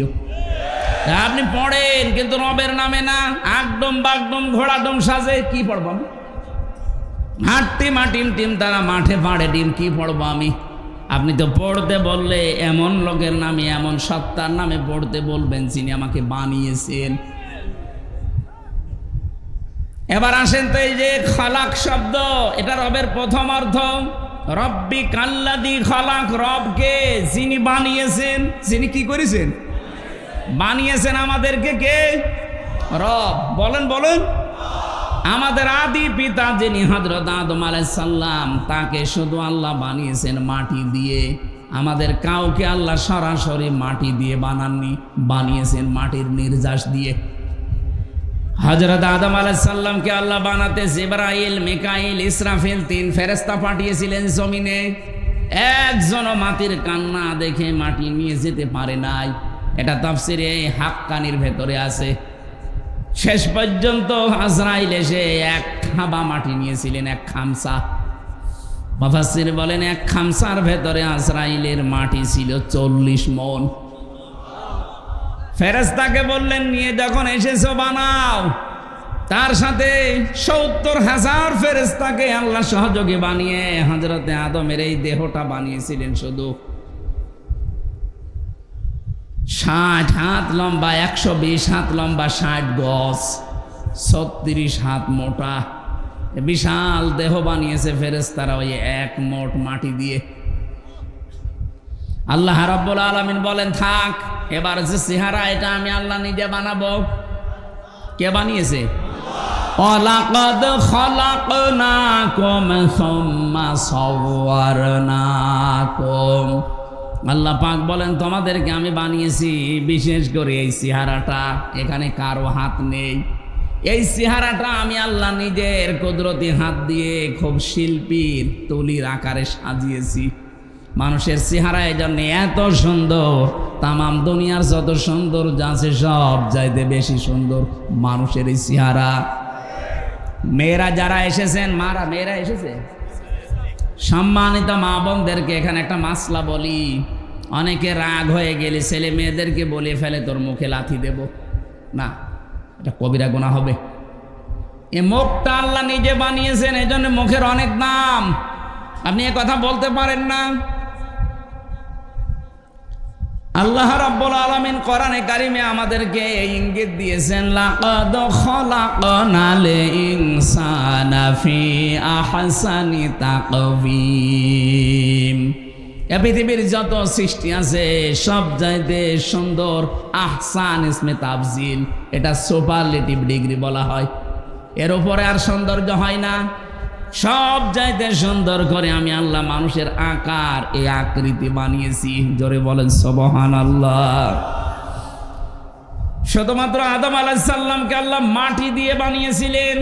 এখন আমার প্রশ্ন, মাটি বানিয়েছেন আল্লাহ কি দিয়ে? আপনি গাজীপুরের মৃত্তিকা গবেষণাগার আছে, মাটি গবেষণা করা হয়, ওখানে মাটি নিয়ে যান, দেখবেন 10টা জিনিস বের করে দেবে এর ভেতর থেকে।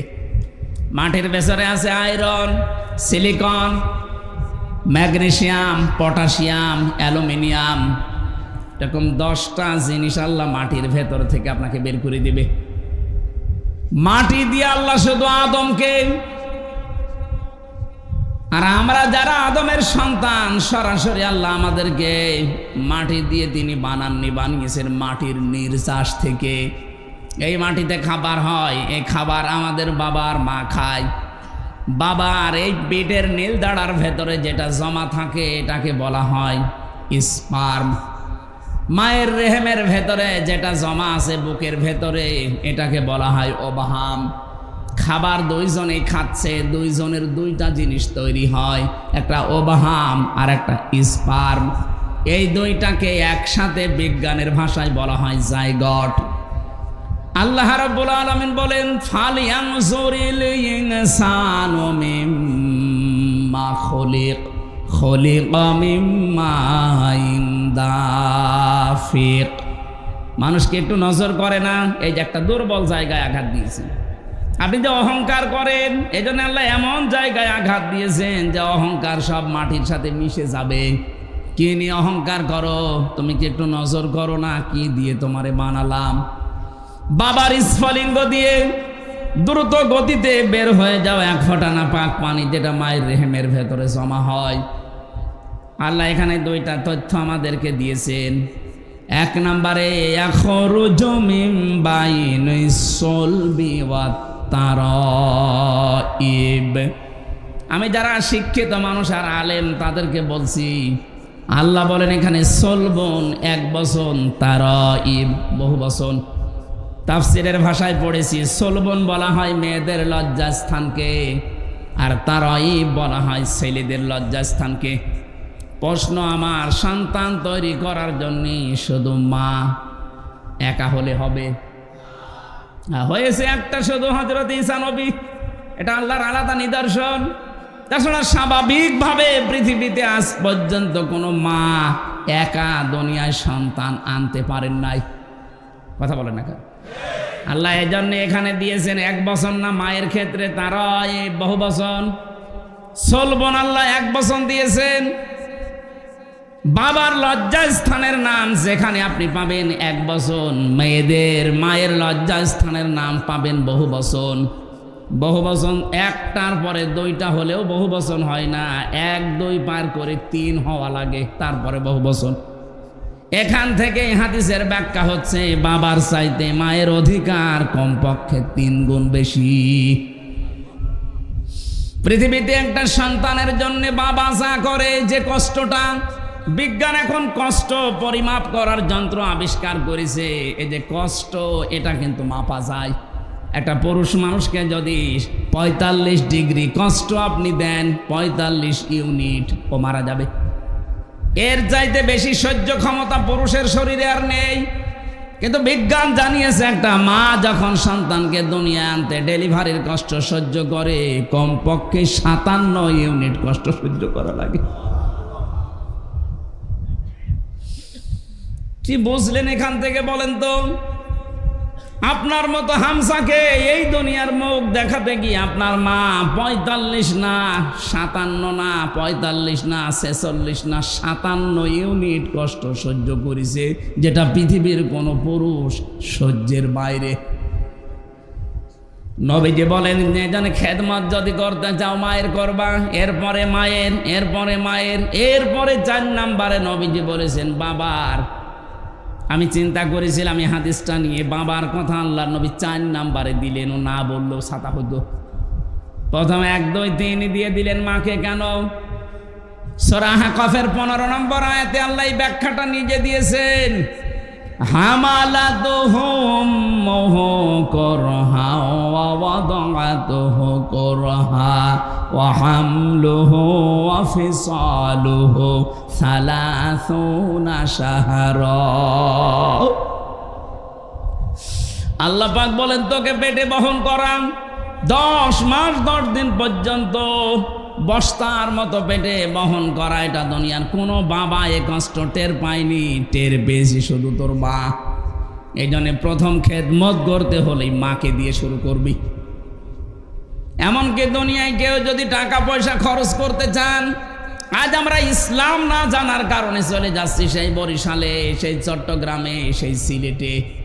না, সূরা বাকারার 215 নম্বর আয়াত 2 নম্বর পারা 12 নম্বর পৃষ্ঠার 13 নম্বর লাইনে আছে, ইয়াসআলুনাকা মাযা ইউনফিকুন কুল মা আনফাকতুম মিন খায়রিন ফালিল ওয়ালিদাইনি ওয়াল আকরাবিন। বলেন আল্লাহু আকবার।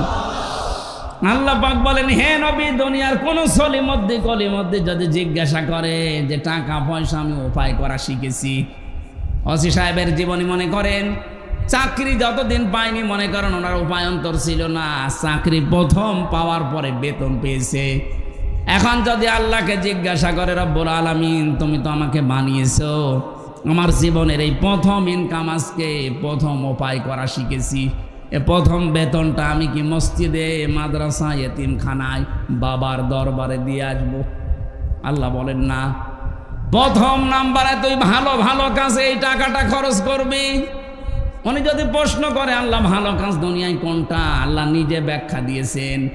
কারো হাতে ব্যাখ্যা আল্লাহ ছেড়ে দেয়নি। যদি আমার হাতে দিত, অসিরে বলতাম আপনি জায়গা পাচ্ছেন না, আমারে দিয়ে দেন। কোন বাবারে জিজ্ঞাসা করলে দরবারের বাবা বলতো কাজ পাচ্ছেন না, দুটো ছাগল কিনে দেন। এই জন্য আল্লাহ ব্যাখ্যা নিজের হাতে রেখেছেন। কুল মা আনফাকতুম মিন খায়রিন ফালিল ওয়ালিদাইনি ওয়াল আকরাবিন। আল্লাহ পাক বলেন প্রথম নাম্বারে খরচ করবি তোর ভালো কাজ। ভালো কাজ দুনিয়ায় শুরু হবে তোর মা আর বাবা দিয়ে। সুতরাং জীবনের প্রথম ইনকাম, প্রথম টাকা পয়সা খরচ করার দায়িত্ব আপনার। কে দিচ্ছেন? কার জন্যে? মা বাবার। বলেন বলেন। প্রথমে মা বাবা, এরপরে আল আকরাবিন, নিকট আত্মীয় স্বজনের ভেতরে গরিব থাকলে তাদের, এরপরে এতিম, এরপরে মিসকিন, এরপরে অসহায়। এই যে 5 জনের সিরিয়াল বললাম, এর ভেতরে বরিশাল আছে। আপনি কোন কারণে চলে যাচ্ছেন? নিজের মা বাবা, নিকট আত্মীয়, এতিম, মিসকিন, অসহায় বাদ দিয়ে একবারে বরিশালে, একবারে পটুয়াখালী। কোন জায়গায় যাচ্ছেন আপনি? আটরশি যাচ্ছেন। এই জন্যই তাফসীর মাহফিলে আসতে হয়। এই আয়াতটা যদি ক্লিয়ার করে যেতে পারি তাহলে ওসি সাহেবের থানায় অনেক মামলা আমার মনে হয় কমে যাবে। কথা বলে না কেন? আমি 4-5 দিন আগে গিয়েছিলাম ওই যে নীলফামারী জেলা কিশোরগঞ্জ থানা, ওখানে মাহফিলের যিনি সভাপতি বলছে চলেন বৃদ্ধাশ্রম বানিয়েছি দেখি আসেন। যে দেখলাম এই কোলে প্রায় 20 জন মা, এই কোলে 20 জন বাবা সব বসে আছে। তাদের চোখের দিকে তাকিয়ে আমি বুঝতে পেরেছি প্রত্যেকটি মার বাবা সন্তানের জন্য বরদোয়া করছে। অথচ তাদের ছেলে মেয়েরা সব বড় বড় বিজনেসম্যান, অফিসার। শুধু ছেলের দোষ এখানে না। আমি যতটুকু সেই কয়েকজনের সাথে কয়েক মিনিট কথা বলে বুঝতে পেরেছি প্রত্যেকেই দোষ দিয়েছে শুধু তার বৌমার। ছেলেদের দোষ দিয়েছে কয়েকজন, কিন্তু যতজনকেই জিজ্ঞাসা করলাম আপনার অবস্থায় শেষ বয়সে, বলছে আমার ছেলের শুধু একা দোষ না, দোষ আমার বৌমার। আমার বৌমা শুধু আমার ছেলেকে শুধু আমার জন্য পীড়া দিত, কষ্ট দিত যে এ বুড়ি বাড়ি থাকলে আমরা থাকবো না। শেষ পর্যন্ত ছেলে বাধ্য হয়ে আমাদের বৃদ্ধাশ্রমে রেখে গেছে। আচ্ছা, তো 10টা মাস 10টা দিন এত কষ্ট সহ্য করেছে আমার জন্য এই মা। আল্লাহ ব্যাখ্যা দিতে গিয়ে বলেন এত কষ্ট দুনিয়ার কোনো বাবা সহ্য করেনি। ওখানে যে বাবা মায়ের লাইনে 20 জন বসা দেখলাম, ওদের কি ছেলে মেয়ে নেই? বলেন, ওরা দুনিয়ার সন্তান জন্মতে দিয়ে ওই 57 ইউনিট কষ্ট সহ্য করে নাই? কি জবাব দেবেন সন্তান হিসাবে আপনি? অথচ আপনি মসজিদে জমান নামাজে যে 200 টাকা 500 টাকা দিয়ে আসতেছেন, কে বলেছে আপনাকে মসজিদে 500 টাকা দিতে? ওখান থেকে 200 টাকা মায়ের জন্য দিলে আল্লাহর রাস্তায় সাদগা করা সওয়াব পেতেন। মা বাবাকে সমর্থ থাকার পরও যারা খরচ দেয় না, তাদের দেখাশোনা করে না, এই মানুষগুলোর জীবনের অন্য কোনো ইবাদত কবুল হবে না। আমি এটা বানালাম না। 4 জন মানুষের নাম ধরে গীবত করা যায় যাচ্ছে, তার ভেতরে প্রথম নম্বর ওই সন্তান, যে সন্তান নিজের সমর্থ থাকার পরেও তার মা বাবার খরচ দেয় না, তাদের খেদমত করে না। এই সন্তানের নাম বলে জনগণকে সতর্ক করা যায় যাচ্ছে যে ও নিজের সন্তান হিসাবে এরকম, ও যেন কোনো দায়িত্বে যেতে না পারে। জনগণ সাবধান থাকবা। ও নিজের আসল জায়গায় যদি খরচ না করে, একবারে সিরিয়াল বাদ দিয়ে চলে যাচ্ছে উনি চট্টগ্রামতে 5 জনের ভেতরে 1 জনের নামও নেই। আছে? আপনি সিরিয়াল মেনটেন করেন, সিরিয়ালকে আমি বানালাম, কে বানিয়েছে? সুতরাং এইটা যদি বাংলাদেশে আমরা প্রতিষ্ঠিত করতে পারি কোরআনের এই আয়াত অনুযায়ী, বাংলার 630টা থানায় অনেক ঝামেলা ওসি সাহেবদের কমে যাবে। প্রতিদিন এরকম মা বাবার বিচারি করা লাগে মনে হয় 10-12টা করে। কত বড় গুরুত্ব দিয়েছেন আল্লাহ, নিজে ব্যাখ্যা করছেন। পড়া কোরআন পড়ে আমি এত ব্যাখ্যা দুনিয়ার কারো নামে পাইনি যত ব্যাখ্যা আল্লাহ দিয়েছেন মা আর বাবার নামে। আল্লাহ রাব্বুল আলামিন 2 নম্বরে জানিয়েছেন তোর মা, তোর এই দুনিয়াতে ডেলিভারি কষ্টময় যে কষ্টটা পেয়েছে এটা তোর বাবা পায়নি। 3 নম্বরে কমপক্ষে 2 বছর পর্যন্ত দুধ খাওয়ানো লাগে সন্তানকে, এটা পৃথিবীর কোনো বাবা টের পায় না, যত কষ্ট সব মায়ের। আমার এই 63 দিন আগে একটা মেয়ে হয়েছে, রাতে আমার মনে হয় 24 ঘন্টার এই 12 ঘন্টা রাতে 8-9 বার তার জন্য খালি দুধ খাওয়াতে ওঠানো লাগে। অথচ এই দুধ খাওয়ানোর দায়িত্ব কিন্তু আমার বউর না, ও দায়িত্ব আমার। এটা আমি বানালাম না। কোরআনে কারিমে আল্লাহ জানিয়েছেন ওয়ালিদাতু ইরদিউনা আওলাদাহুন্না হাওলাইনি কামিলাইনি লিমান আরাদা ইয়াতিম্মার রাদা। সূরা বাকারা 2 নম্বর পারা 17 নম্বর পৃষ্ঠার 1 নম্বর লাইনের 231-32 নম্বর আয়াত। ভালো করে মিলাবেন যারা জ্ঞানী মানুষ আছেন। আল্লাহ পাক বলেন আমি দায়িত্ব দিয়েছি। এখানে কিন্তু লিমান আরাদা ইয়াতিম্মার রাদা শব্দটা মুযাক্কার, মুয়ান্নাস না। মেয়েদের নাম আল্লাহ দেয়নি, পুরুষের নাম দিয়েছেন। যে সন্তানকে 2 বছর দুধ খাওয়ানোর দায়িত্ব বাবার না মায়ের? কোথায় পেয়েছেন মায়ের আন্দাজে? এখানে হুজুর বসে নেই। শব্দটা বললাম মুযাক্কার, পুরুষ। মায়ের নাম আল্লাহ দেয়নি। লিমান আরাদা, লিমান আরাদা ইয়াতিম্মার রাদা। এর যত কষ্ট স্বীকার করা লাগবে, যত অর্থনৈতিক সাপোর্ট দেওয়া লাগবে, সব বাবার। মায়ের কোনো দায়িত্ব নেই। মা যদি সন্তানকে দুধ পান নাও করায় গুনাহ হবে না, কিন্তু বাবা যদি দায়িত্ব পালন না করে তার গুনাহ হবে। এখন মায়েদের যেহেতু আল্লাহ মেশিন পত্র দিয়েছে, আমাদের দেয়নি। আমাদের আছে? আপনি কিয়ামত পর্যন্ত চেষ্টা করবেন, এখানে ধরে রাখবেন বাচ্চা 1 ফোঁটা দুধও পাবে না, কিন্তু দায়িত্ব তো আমার। এখন স্ত্রী দয়া করে দায়িত্বটা পালন করে দিচ্ছে।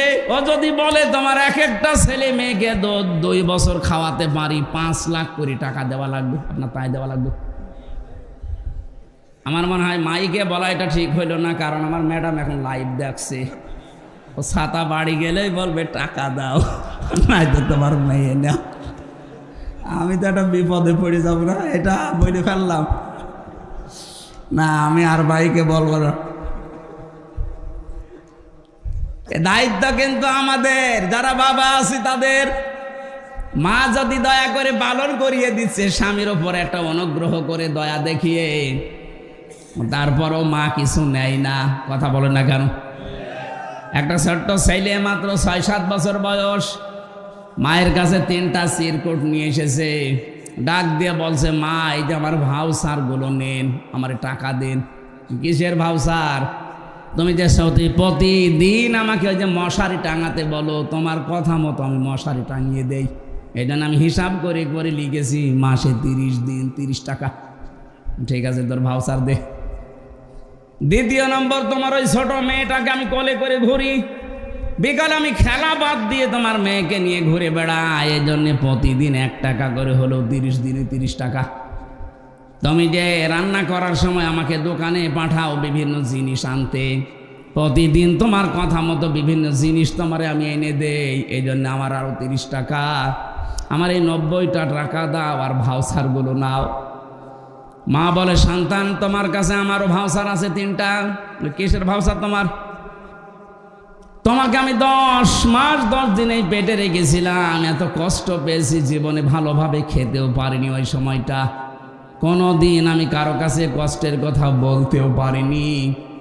হে আমার সন্তান, আমি তো কোনো দিন এ ভাউচার তোমাকে ধরিয়ে দেইনি, আজকে আমি তোমার হাতে ভাউচারটা দিলাম। তুমি তো 1 মাসের হিসাব দিলি, আমি 10 মাস 10 দিনের হিসাব দিলাম, দাও। দ্বিতীয় নম্বর, তোমাকে আমি ডেলিভারির যে কষ্টটা সহ্য করেছি, 1 বালতি রক্ত আমার শরীর থেকে ঝরে গেছে। 1 ফোঁটা রক্ত তৈরি হতে কতগুলো খাবারের প্রয়োজন হয় শরীরের ভেতরে যেতে, 1 বালতি দিয়ে দেখার জন্য আমি শরীর থেকে ঝরালাম। এই জন্য দুনিয়ার কেউ আমাকে আজ পর্যন্ত 1টা টাকাও দেয়নি। এই ভাউচারটা নিয়ে কিছু টাকা দাও। 3 নাম্বার, তোকে আমি 2 বছর পর্যন্ত দুধ খাওয়ালাম। বিজ্ঞান এখন প্রমাণ করছে একটা সন্তান কমপক্ষে দিন রাত মিলে 8 বার 9 বার দুধ খায়। প্রতিবার যদি 1 পোয়া করেও হয়, 2 বছরে হয় 36 মণ। কত বলেন? যেই সময় ধরে আমি 2 বছর 36 মণ দুধ খাওয়ালাম, 1টা টাকা উপায় করার মতো ক্ষমতা তোর ছিল না। তোর নড়াচড়া করা, শুধু হা হো করা, কান্না ছাড়া কোনো ভাষাও ছিল না। এমন সময় তোকে 2 বছর একাধারে দুধ খাওয়িয়েছি। আমারে ভাউচারটা নে, টাকাগুলো আমারে দে। পৃথিবীতে সবচাইতে বেশি অধিকার আল্লাহ পাক এই জন্য মায়েদের দিয়েছেন।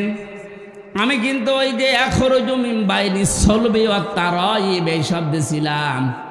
বাবাকে আল্লাহ লজ্জাস্থানের ব্যাপারে 1 বচন দিলেন, আর মেয়েদের দিয়েছেন বহু বচন। কারণ পৃথিবীতে বাবার ছাড়া মায়ের কষ্ট সন্তানের পেছনে 3 গুণ বেশি হয়। বাবার শুধু বিছানায় থাকা দায়িত্ব, বাকি যা করার আপনার মাই করেছে। আর এগুলো করিয়েছেন কে? আরো জোরে বলেন। আল্লাহ রাব্বুল আলামিন দলিল দিচ্ছেন সূরা মুমিনুনে, ওয়ালাকাদ খালাকনাল ইনসানা মিন সুলালাতিন মিন তিন সুম্মা জাআলনাহু নুতফাতান ফি করারিম মাকিন। অবশ্যই আমি মানুষকে বানিয়েছি ঠনঠনে মাটি দিয়ে, মাটির নির্যাস থেকে বানিয়েছি। এরপর একটা সুরক্ষিত জায়গায় আমি আল্লাহ তাকে একটা সুরক্ষিত প্যাকেটের ভেতরে রেখে দিয়েছি। এই যে কারারিম মাকিন বলা হয় এমন জায়গাকে যেখানে হাতের স্পর্শ লাগে না। 2টা জায়গা আছে শুধু হাতের স্পর্শ লাগে না। একটা মায়ের যেখানে সন্তান থাকে জরায়ু, 2 নম্বরে লাউহে মাহফুজ যেখানে কোরআন আছে। কথা বুঝতেছেন? এখান থেকে একটা মাসলা আছে, আপনি বুঝতেছেন? না না, আপনার আওয়াজ শুনে তো মনে হচ্ছে না। আমার কথা বোঝা যায়? এই কারারিম মাকিন যেটা, এই জায়গাটা বললাম কয়টা? একটা মায়ের রেহেম যেখানে সন্তান থাকে, এখানে হাতের স্পর্শ লাগে না। আর একটা জায়গা আছে লাউহে মাহফুজ, কেন এটা বললাম? এখানে শিক্ষিত অশিক্ষিত বাংলা শিক্ষিত অনেক মানুষ আছে, তাদের উদ্দেশ্যে এবার বলছি। বিশেষ করে এটা আমি বাংলাদেশ, ভারত আর পাকিস্তান এই তিনটা দেশে যেয়ে দেখেছি। পৃথিবীর বহু দেশে আল্লাহ আমাকে ঘুরিয়েছে, ওই সব দেশে এই ভেজালটা নেই। মাসলাটা বলার পর আমি নিরসন করতে চাই, একটু মিলাবেন। আজ যারা বাংলাদেশে বলে যে অজু ছাড়া কোরআন শরীফ ধরা যাবে না, এই মাসলাটা দেওয়া হয় কি? কথা বলেন না কেন? এইটার জন্য তারা দলিল হিসাবে বেছে নিয়েছে সূরা ওয়াকিয়ার ৭৭, ৭৮, ৫৯ নম্বর, ৬৯ নম্বর আয়াতটা। আল্লাহ পাক বলেন, ইন্নাহু লাকুরআনুন কারীম ফি কিতাবিম মাকনুন লা ইয়ামাসসুহু ইল্লাল মুতাহহারুন। ওসি সাহেবের কাছে বিভিন্ন ধরনের মানুষ যেহেতু আছে, আমি ওনাকে উদ্দেশ্য করে বলছি জ্ঞানের জন্যে। আল্লাহ বলেন এটা সম্মানিত কোরআন, এটা সুরক্ষিত করা আছে সংরক্ষিত জায়গায়। আমি করার মাকিনের অর্থ বললাম কয়টা? বলা লাগবে। ১ নম্বরে হাতের স্পর্শ ছাড়া, হাতের স্পর্শ ছাড়া যে জায়গাটার নাম আল্লাহ বলতে চান, ওইটা হয় ১ নম্বরে মায়ের জরায়ু যেখানে সন্তান থাকে, ২ নম্বরে লাউহে মাহফুজ। এ জায়গা ছাড়া আর হাতের স্পর্শ লাগে না এমন কোন জায়গার নাম বলেন আপনি, পারবেন না। মায়ের রেহেমের ভেতরে যেহেতু সন্তান, এমন জায়গা আল্লাহ প্যাকেট করে রেখেছেন, কোনো হাতের স্পর্শ ওখানে লাগতে পারে না। এখানে যেহেতু কোরআনের বিষয় আল্লাহ কথা বলতে চান, তাহলে মায়ের রেহেম এটা হবে না, কারণ এখানে কোরআন, এখানে কোরআন থাকে। আমি মনে হয় কথা বোঝাতে পারিনি। মায়ের রেহেম যেখানে সন্তান আমরা ছিলাম, ওখানে কি কোরআন থাকে না? তাহলে দ্বিতীয় অর্থ হবে সেই লাহে মাহফুজ, এখানে যেহেতু কোরআন আছে, তাহলে এই জায়গাটাও হাতের স্পর্শ আমাদের লাগে নাই। আল্লাহ বলেন লা ইয়ামাসসুহু, টান আছে, লা ইয়ামাসসুহু। যারা আরবি গ্রামার বোঝে, হুর ইঙ্গিত মারজা, এ দুনিয়ার কোরআনের দিকে না, মায়ের ওই জরায়ুর দিকে না, রেহেমের দিকে না, এটা হচ্ছে লাউহে মাহফুজের দিকে। আল্লাহ বলেন লা ইয়ামাসসুহু, ওই কোরআন স্পর্শ করে না, ইল্লাল মুতাহহারুন, মুতাহহারুন ছাড়া। এখন মুতাহহারুন কি? মুতাহহারুন শব্দের অর্থ দুইটা, একটা হচ্ছে পবিত্রতা, ২ নম্বরে নিষ্পাপ। ও বাংলার মুসলমানেরা বলেন তো, এই পৃথিবীতে ১০০ ভাগ পবিত্র ১০০ ভাগ নিষ্পাপ কোনো মানুষ হতে পারে? যে কোনো সময় আপনি নাপাক হবেনি, কথা বলেন না কেন? স্বপ্ন দোষ আপনার বলি কই আসবে? যদি হয়ে যায় আপনি নাপাক হয়ে গেলেন। হ্যাঁ, ফেরেশতারা একদিকে নিষ্পাপ আর একদিকে পবিত্র, এটা মানতে অসুবিধা আছে? বলেন বলেন। তাহলে আল্লাহ এই আয়াতগুলো দিয়ে ইঙ্গিত দিয়ে যেটা বোঝাতে চাই, এই কোরআন শরীফ না, ওটা লাউহে মাহফুজের কোরআন, যে ওখানে যারা ধরে ওরা একদিকে পবিত্র আর একদিকে নিষ্পাপ। অথচ এটা আমরা চাইনি, দুনিয়ার দিকে মিলিয়ে কোরআন থেকে জাতিকে দূরে সরিয়ে রাখার একটা সূক্ষ্ম ষড়যন্ত্র। হ্যাঁ, আমি আপনাকে বলছি আরবি টু আরবি যেটা কোরআনের আকর্ষণের জন্য, সম্মানের জন্য আপনি ধরবেন না। যদি গোসল ফরজ হয়ে যায়, স্বামী স্ত্রীর ব্যবহার, স্বপ্ন দোষ, এরকম কোনো গোসল ফরজের কাজ হয়ে গেলে আরবি কোরআন ধরবেন না। কিন্তু ব্যাখ্যা করা আছে ইংরেজিতে, ব্যাখ্যা করা আছে বাংলায়, ব্যাখ্যা করা আছে উর্দুতে। আপনি কোরআন শরীফের ব্যাখ্যা বিশ্লেষণ তাফসির আছে, ধরতে পারবেন না। কে বলেছে আপনাকে?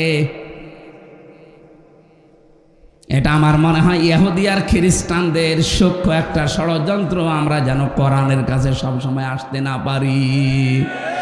এর কাছে সবসময় আসতে না পারলে আপনি জীবনের গাইডলাইন পাবেন না। এই কথা বুঝতেছেন? দেরি হয়ে যাচ্ছে। আমি যেটা বলতে চাই, আল্লাহ রাব্বুল আলামিন এবার জানিয়েছেন, সুম্মা খালাকনান নুতফাতা আলাকাতান ফাখালাকনাল আলাকাতা মুদগাতান ফাখালাকনাল মুদগাতা ইযামান ফাকাসাউনাল ইযামা লাহমা। এই যারা চলে যাচ্ছেন শুধু প্রসাব পায়খানা আর বিড়ি খাওয়া বাদ দিয়ে কেউ যাবেন না। খুব বেশি নেশা লাগলে বিড়ি খেয়ে আবার চলে আসবেন। তাছাড়া যদি ভালো লাগছে না চলে যাচ্ছে, আপনার কিন্তু গোনা হবে ভাই। যে কয়জন যাচ্ছে আমার মনে হয় এগুলোই যাচ্ছে, হয় প্রসাব পায়খানা অথবা বিড়ি খাওয়া। যান, নেশা যদি বেশি লাগে খেয়ে কিন্তু আবার চলে আসবেন বলছি। খুব জরুরি না হলে উঠেন না, আমার সামনে কিছু কথা আছে খুব দরকার। কবরে যেহেতু আজ হোক কাল হোক যাওয়াই লাগবে, যাওয়ার পরে যদি ধরা খেয়ে যায় এ পুরা জীবনটাই মাটি। এটা না কেউ যদি ধরা না খায়, সেই জন্যই তো আজকের এই আলোচনা। আল্লাহ আমাদের প্রত্যেককে অনুধাবন করার বোঝার যোগ্যতা দান করেন, বলেন আমিন। এখান থেকে একটা বেদাত আজকে বাংলাদেশ থেকে আমি তুলে দিতে চাই এই শব্দ দিয়ে। খুব খেয়াল করে শুনবেন, শিক্ষিত মানুষ যারা আছেন তারা একেবারে নাম সই করতে পারেন এমন মানুষ এখানে আছেন না? আর শিক্ষিত তো বাদই দিলাম, নাম সই করতে পারেন এরকম মানুষ হাত তোলেন তো। না ঠিক আছে, বাকিগুলো তো সব আয়ে বিয়ে পাস। আল্লাহ পাক বলেন সুম্মা খলাকনান নুতফাতা আলাকা। এই যে বাবার স্ফলিঙ্গ দিয়ে পানিটা বের হওয়ার পরে মায়ের রেহেমের ভেতরে জমা, এই নুতফাটাকে আমি আল্লাহ আলাক বানাই 40 দিনে। কয় দিনে? শুধু আলাক বানিয়ে শেষ করেনি, ফাখলাকনাল আলাকাতা মুদগা, এটা আর 41 মুদগা বানায়। এখন আলাক কাকে বলে, নুতফা কাকে বলে, মুদগা কাকে বলে? এই তিনটা শব্দের গুরুত্বপূর্ণ একটা শব্দ আমরা এখন নিরসন করব, যেটা মুদগা বলা হয়। বাংলাদেশে আজ হাজারো দরবারে এই শব্দ নিয়ে ধোঁকা দিয়ে বোকা বানিয়ে তারা ব্যবসা করে খাচ্ছে। আপনি মেলাবেন, দেখবেন আপনার জীবন পরিষ্কার হয়ে যাবে। বলবেন এ কি ধোঁকায় ছিলাম গো। আমি এই মুদগা সম্পর্কে একটা হাদিস বলছি, এবার তাকান। আল্লাহর নবী জানিয়েছেন, আলা ইন্না ফিল জাসাদি মুদগাতুন। এদিকে তাকান, বললাম না ক্লাস চলছে। আলা সাবধান বা জেনে রাখো, ইন্না ফিল জাসাদি মুদগাতুন। ইন্না মানে অবশ্যই, ফি মানে মধ্যে, জাসাদ মানে শরীর, মুদগা মানে গোস্তের টুকরা। অবশ্যই প্রতিটি মানুষের শরীরের ভেতরে একটা গোস্তের টুকরা আছে। কোন জায়গায় আছে? না না, শরীরের ভেতর। ফিল জাসাদি, শরীরের মধ্যে।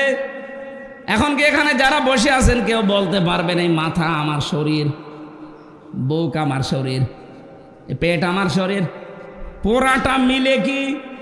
বলেন বলেন। নবীজি কিন্তু এ কথা বলেন না যে এই পেটের ভেতরে বা মাথার ভেতরে বা বুকের ভেতরে, এটা বলেননি। কোন জায়গায় এখন আপনাকে আবিষ্কার করা লাগবে। আলা ইন্না ফিল জাসাদি মুদগাতুন, অবশ্যই মানুষের এই 3.5 হাত বডির ভেতরে এক জায়গায় এই মুদগাটা আছে। ইদা সলুহাত সলুহাল জাসাদু ওয়াইদা ফাসাদাত ফাসাদাল জাসাদু। যখন ওই গোস্তের টুকরাটা ভালো হয়ে যায় তখন পুরা শরীর ভালো হয়ে যায়।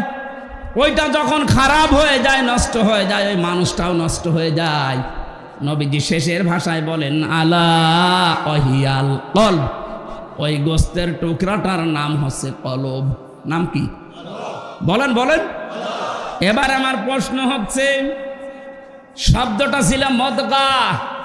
মুদগা শব্দ, আপনি কম্পিউটারের কাছে যান, এই মুদগা শব্দ আরবিতে হোক, ইংরেজিতে হোক, বাংলায় হোক, পৃথিবীর 4,500 ভাষা আছে।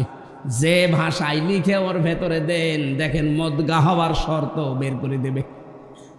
চিকিৎসা বিজ্ঞান জানাচ্ছে, যদি মুদগা বলতে চান 3টা বিষয় লাগবে তার ভেতরে। 1 নম্বরের ভেতরে রক্ত থাকতে হবে। কি থাকবে? এই মায়ের যে রেহেমের ভেতরে বাবার যেটা জমা হয়, এটা কি রক্ত? কি? বীর্য। বলেন বলেন। এর আরবি নাম নুতফা। আরবি নাম কি? এই নুতফাটা 40 দিন পরেই কিন্তু বীর্য হয়ে যায় না। বীর্য পাল্টাতে পাল্টাতে 40 দিনে হয় আলাক।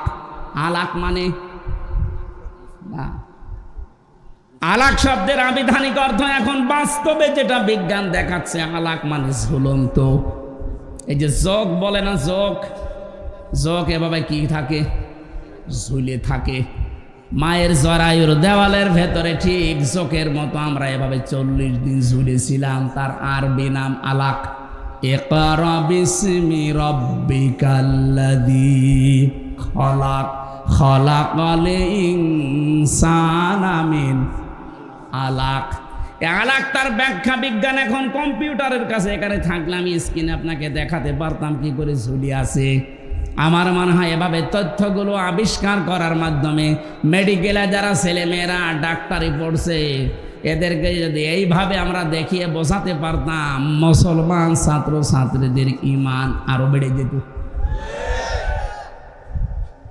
আলাক মানে ঝুলন্ত, 2 নম্বরে আলাক মানে জমাট বাঁধা রক্ত, আলাক মানে 3 নম্বরে যোগ, 99টা অর্থ আছে এই শব্দটার। এতটুকু আল্লাহ শেষ করে দেয়নি, বলে 3 নাম্বারটা জায়গায় যে এটা মদগা হয়, মদগার প্রথম শর্ত হতে হলে ওই 40 দিন 80 দিনের পরে হয়ে যায় ওটা। প্রথমে রক্ত আসবে ওর ভেতরে, 2 নম্বরে চর্বি তৈরি হবে, 3 নম্বরে রাবারের উপরে কামড় দিলে একটা দোড়া কাটা ভাব তৈরি হয়। কি আপনি রাবারের উপরে কামড় দেন, একবার দাঁত বসে একটা দোড়া কাটা ভাব তৈরি হয়, ওইটা তৈরি হবে। এই 3টার সমন্বয়ে যেটা হয় তার আরবি নাম বলা হয় মদগা। এবার আমার শিক্ষার বিষয় হচ্ছে, আমরা যে বাংলাদেশে আজ 68,000 পীরের দরবার থেকে কথা শুনি যে তোমার কলব পরিষ্কার করা লাগবে। ওরা বলে বাম স্তনের 2 আঙ্গুল নিচে একটা গোস্তের টুকরা আছে, ওইটার নাম কলব। ওটা যদি ধাক্কা মারো শিখির দিয়ে তাহলে ওটা পরিষ্কার হবে, কি বলে না? আমার প্রশ্ন হচ্ছে, কলব হওয়ার জন্য নবীজি যেটার নাম বললেন প্রথমে ওইটার নাম শব্দ কি বলেছিলেন? মদগা। আলা ইন্না ফিল জাসাদি, প্রতিটি মানুষের শরীরের ভেতরে গোস্তের টুকরার নাম কি? মদগা। বলেন মদগা হওয়ার শর্ত কয়টা? আরো জোরে বলেন।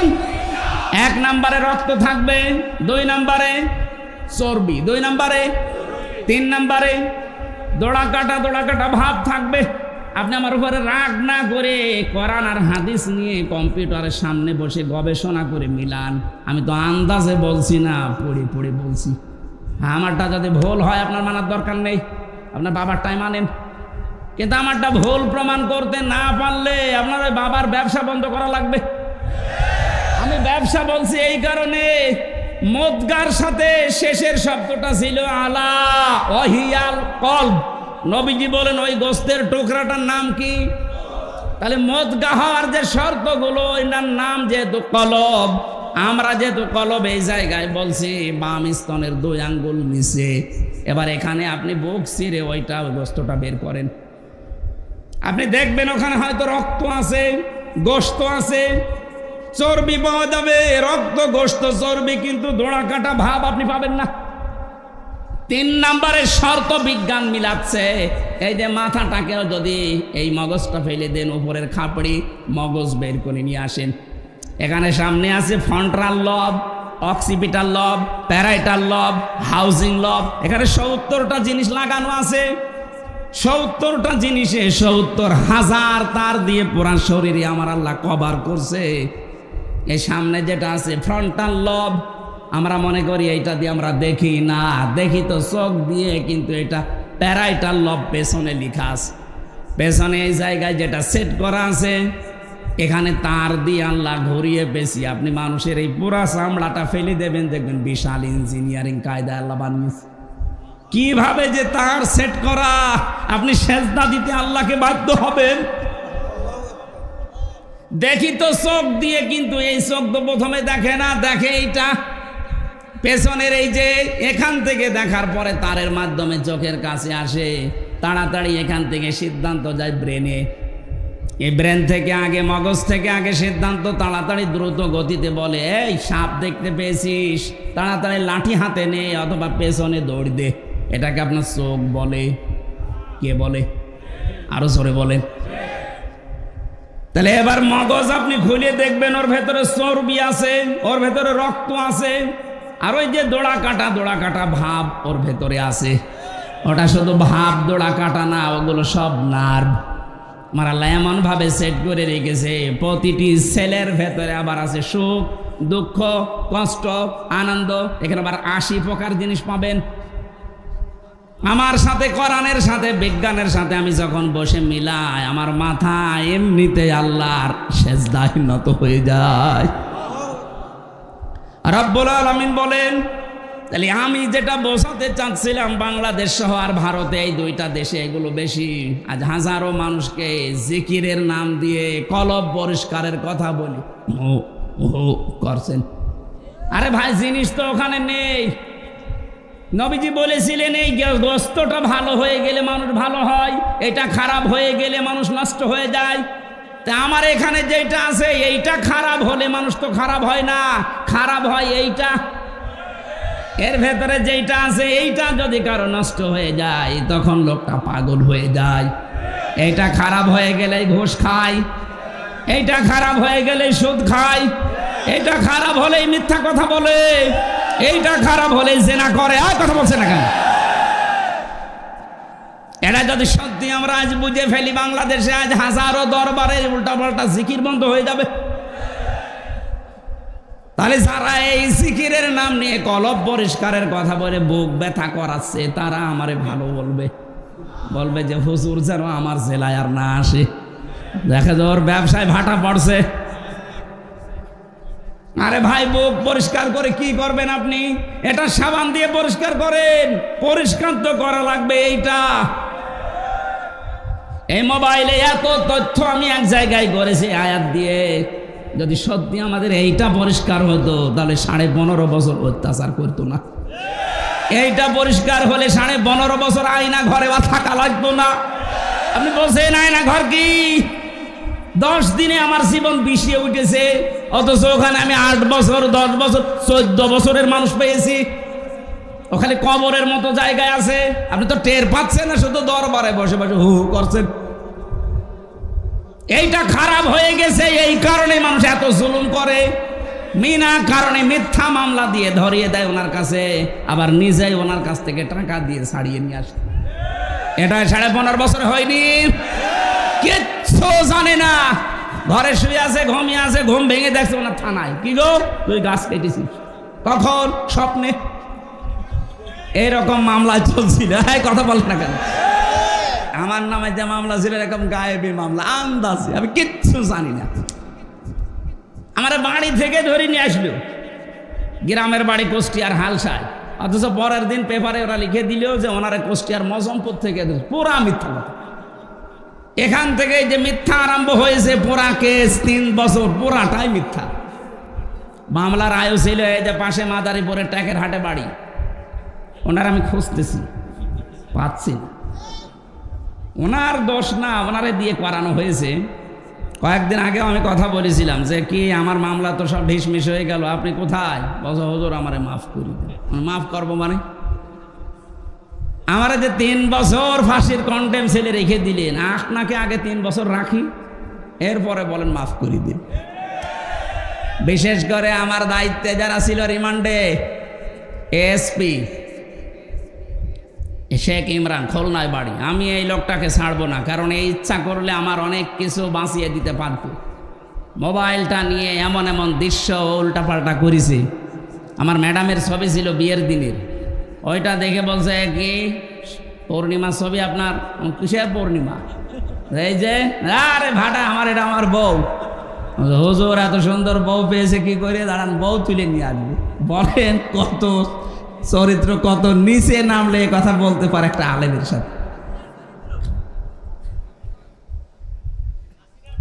এই সেই কয়জন মানুষ দায়িত্বে ছিল, পুরাটা মিথ্যার উপরে সাজিয়ে 3টা বছর আমার জীবন থেকে কেড়ে নিলেন। কি হয়েছে? এখন তো আপনারা সব পালিয়ে বেড়াচ্ছেন। এদেশে যদি আমি আপনার নামে মামলা নাও দেই, আমার উপরে জুলুম করার কারণে জালেমরা আল্লাহর মামলার আসামি। এই জন্যে 1628 জন মানুষ এই দেশের দায়িত্বে ছিল। 1628 জন মানুষই আমার মনে হয় আল্লাহর মামলার আসামি। দেখেন কম বেশি হয় নিচে জুলুম করেছে, নাই নিচে জালেমের সহযোগী। মদগার ব্যাখ্যা যেটা বললাম, আমার চিন্তা ভাবনা গবেষণা, আমার যারা উপরে আছে তাদের যদি ভুল হয় আপনি আরো বেশি করেন। আমার মাথা তো ছোট, এ বড় বড় মাথা আছে, এই ফজল ভাইয়ের মতো এরম মোটা মাথা যাদের, তাদের চিন্তা ভাবনা আরো বেশি করেন, দেখেন কি পান। আমি আপনাকে জানাচ্ছি আহ্বান যে আফালা ইয়াতাদাব্বারুন আল কোরআন, চিন্তা ভাবনা করেন কোরআন শরীফ নিয়ে, আপনাকে আল্লাহ হেদায়েত দিয়ে দেবে ইনশাআল্লাহ। কিন্তু এইটা বাদ দিয়ে আজ গবেষণা হয় লালনের জীবনী নিয়ে, কত মন গাঁজা খেয়েছে। বাংলাদেশে লালন গবেষণাগার তৈরি হয়, আফসোস ৯৬% মুসলমানের দেশে কোরআন গবেষণাগার নেই। এই কথা বলেন না কেন? বেশি সময় হয়ে গেল না? না বেশি, 1 ঘন্টা সময় চেয়েছিলাম, 1 ঘন্টা 10 মিনিট হয়ে গেছে। না বলতে তো পারবো, এখনো কেবল একটা পয়েন্টও যায়নি। হ্যাঁ আমি বলে যাই না? না, এই মানুষের এই মাথায় কথা ধরারও লিমিট আছে। এই যে 45 মিনিট করে ক্লাস নেওয়া হয় কেন? যারা ক্লাস নেয় বিশ্ববিদ্যালয়ে ওদের জ্ঞান নেই তাই না? ওরা ক্লাস নিলে, ডক্টর লোকমান স্যার ক্লাস নিলে মনে হয় 45 মিনিট না 45 দিন চলে যাবে, আপনি টের পাবেন না, এত জ্ঞানী মানুষ। কিন্তু 45 মিনিটের পরে সরকার ওনারা আর ক্লাস নিতে দেবে না, আর একজন চলে আসবে, ওনারটা বাদ। কারণ মানুষের মেধায় কথা ধরার তো লিমিট আছে। আমি বলেই গেলাম, আপনি শুনিয়েই গেলেন, না এভাবে দরকার নেই। ক্লাসের সিস্টেমে আমি কথা বলি, আর এইটাই নিয়ম। 10 মিনিট বলার পরে যদি 5টা কথা বাড়ি নিয়ে যেতে না পারেন, ও বলাও যা না বলাও তা। আমি বই লিখেছিলাম ছেলে বসে বসে, যেগুলো লিখেছিলাম তার একটাই 3-4 দিন আগে পাবলিশড হয়েছে, এই সৃষ্টি জগৎ নিয়ে। এই মুদগা শব্দের ব্যাখ্যা ওখানে আছে। এই গাড়ি কি আমার নাকি? এই গাড়িতে আমার লিখিত বইটা আছে, শিক্ষিত মানুষরা অবশ্যই নিয়ে যাবেন। আজকের আয়াতের ব্যাখ্যা ওখানে করা আছে। আমি পড়াটা পারলাম না, 11টা বেজে গেছে। আমার 10টায় ঘুমানোর কথা ডাক্তারে বারবার বলে, আমি আজকে বাদ দিয়ে দিচ্ছি। আমি সাইদ ভাইয়ের ওখানে করব, বাকিটা দেখবো ইনশাল্লাহ। আজকের মতো 11টা অনেক রাত, আমি এত রাত পর্যন্ত জেগে থাকি না, 10টায় ঘুমিয়ে পড়ার নিয়ম। আল্লাহুম্মা আমিন। লা ইলাহা ইল্লা আনতা সুবহানাকা ইন্নী কুনতু মিনাজ জালিমিন। আল্লাহ তাআলা যেভাবে আরম্ভ করেছিলাম, সারা রাত যদি কেটে যেত কেউ বাড়ি যেত না। কোরআনে কারীম শোনার জন্যে তোমার বান্দা বান্দিগুলো এত পাগল, এদেরকে তুমি কোরআনের হেদায়েত নসিব করে দাও। সম্মানিত মা বোন, শুনলাম এর চাইতে ডবল হয়েছে তারা। আল্লাহ তাদেরকে খাদিজার মতো, আয়েশার মতো বানিয়ে দাও রব্বুল আলামিন। মেয়েদেরকে যে 4টা কাজ তোমার নবীজি দিয়েছেন, 5 ওয়াক্ত নামাজ আদায় করা, রমজানের ফরজ রোজা রাখা, নিজের স্বামীরকে জায়েজ হুকুম মেনে খুশি রাখা, নিজের শরীরকে হেফাজতে রাখা, পর্দায় রাখা, এই 4টা কাজ তুমি আমাদের মেয়েদের করার তৌফিক দাও।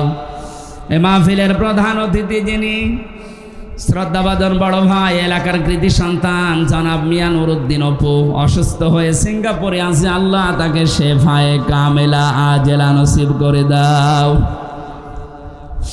রব্বুল আলামিন। এ মাহফিলের প্রধান অতিথি, বিশেষ অতিথি যারা এসেছে, সম্মানিত সভাপতি আমার ইমন ভাই সহ আল্লাহ তাআলা এ থানার অফিসার ইনচার্জ, আমাদের অভিভাবক শ্রদ্ধাভাজন বড় ভাই ওসি সাহেব সহ যত আলেমরা বসে আছে, আলেমদেরকে তুমি মঞ্জুর করে নাও। এ মাহফিল করতে গিয়ে তোমার বান্দা টিটু সহ যত যুবকরা আঞ্জাম দিয়েছে, প্রত্যেকটা যুবককে অমরের মতো বানিয়ে দাও। এদেরকে যে মা পেটে নিয়েছে, মায়ের পেট খাদিজার মতো বানিয়ে দাও। এলাকায় মাটির নিচে যত মানুষ ঘুমিয়ে আছে, কোরআনের ইজ্জতে মাফ করে দাও। তোমার যে বান্দার মাধ্যমে সেই কুষ্টিয়া থেকে পর্যন্ত কোরআনে কারীম বলার জন্য এসেছিলাম, হাফেজ সাইদুল ইসলামকে কবুল করো আল্লাহ। মাওলানা হোসাইন আহমেদ সহ আব্দুল বাতেন ভাই সহ যত আলেমরা এখানে কথা বলেছে, আলেমদের কথাগুলো জীবনে আমলের সুযোগ দাও। জগদ্দল একটা পাথর আমাদের বুকের ওপর থেকে সরিয়ে দিয়েছ আল্লাহ। চর্ম চোখে আমরা দেখতে চাই কোরআন দিয়ে দেশটা চলছে। সর্বপ্রকার জুলুম থেকে তুমি আমাদেরকে বাঁচাও। 3টা বছর জালেমের জেলখানায় আমার শরীরটা অসুস্থ হয়ে গেছে। আল্লাহ তুমি আমাকে শেফায়ে কামেলা আজেলা নসিব করে দাও। আমার শরীরটাকে আগের অবস্থায় আবার ফিরিয়ে দাও। কখন কার কাছে মরণ চলে আসে আমরা জানি না, মরণ আসলেই যেন পড়তে পারি লা ইলাহা ইল্লাল্লাহু মুহাম্মাদুর রাসূলুল্লাহ।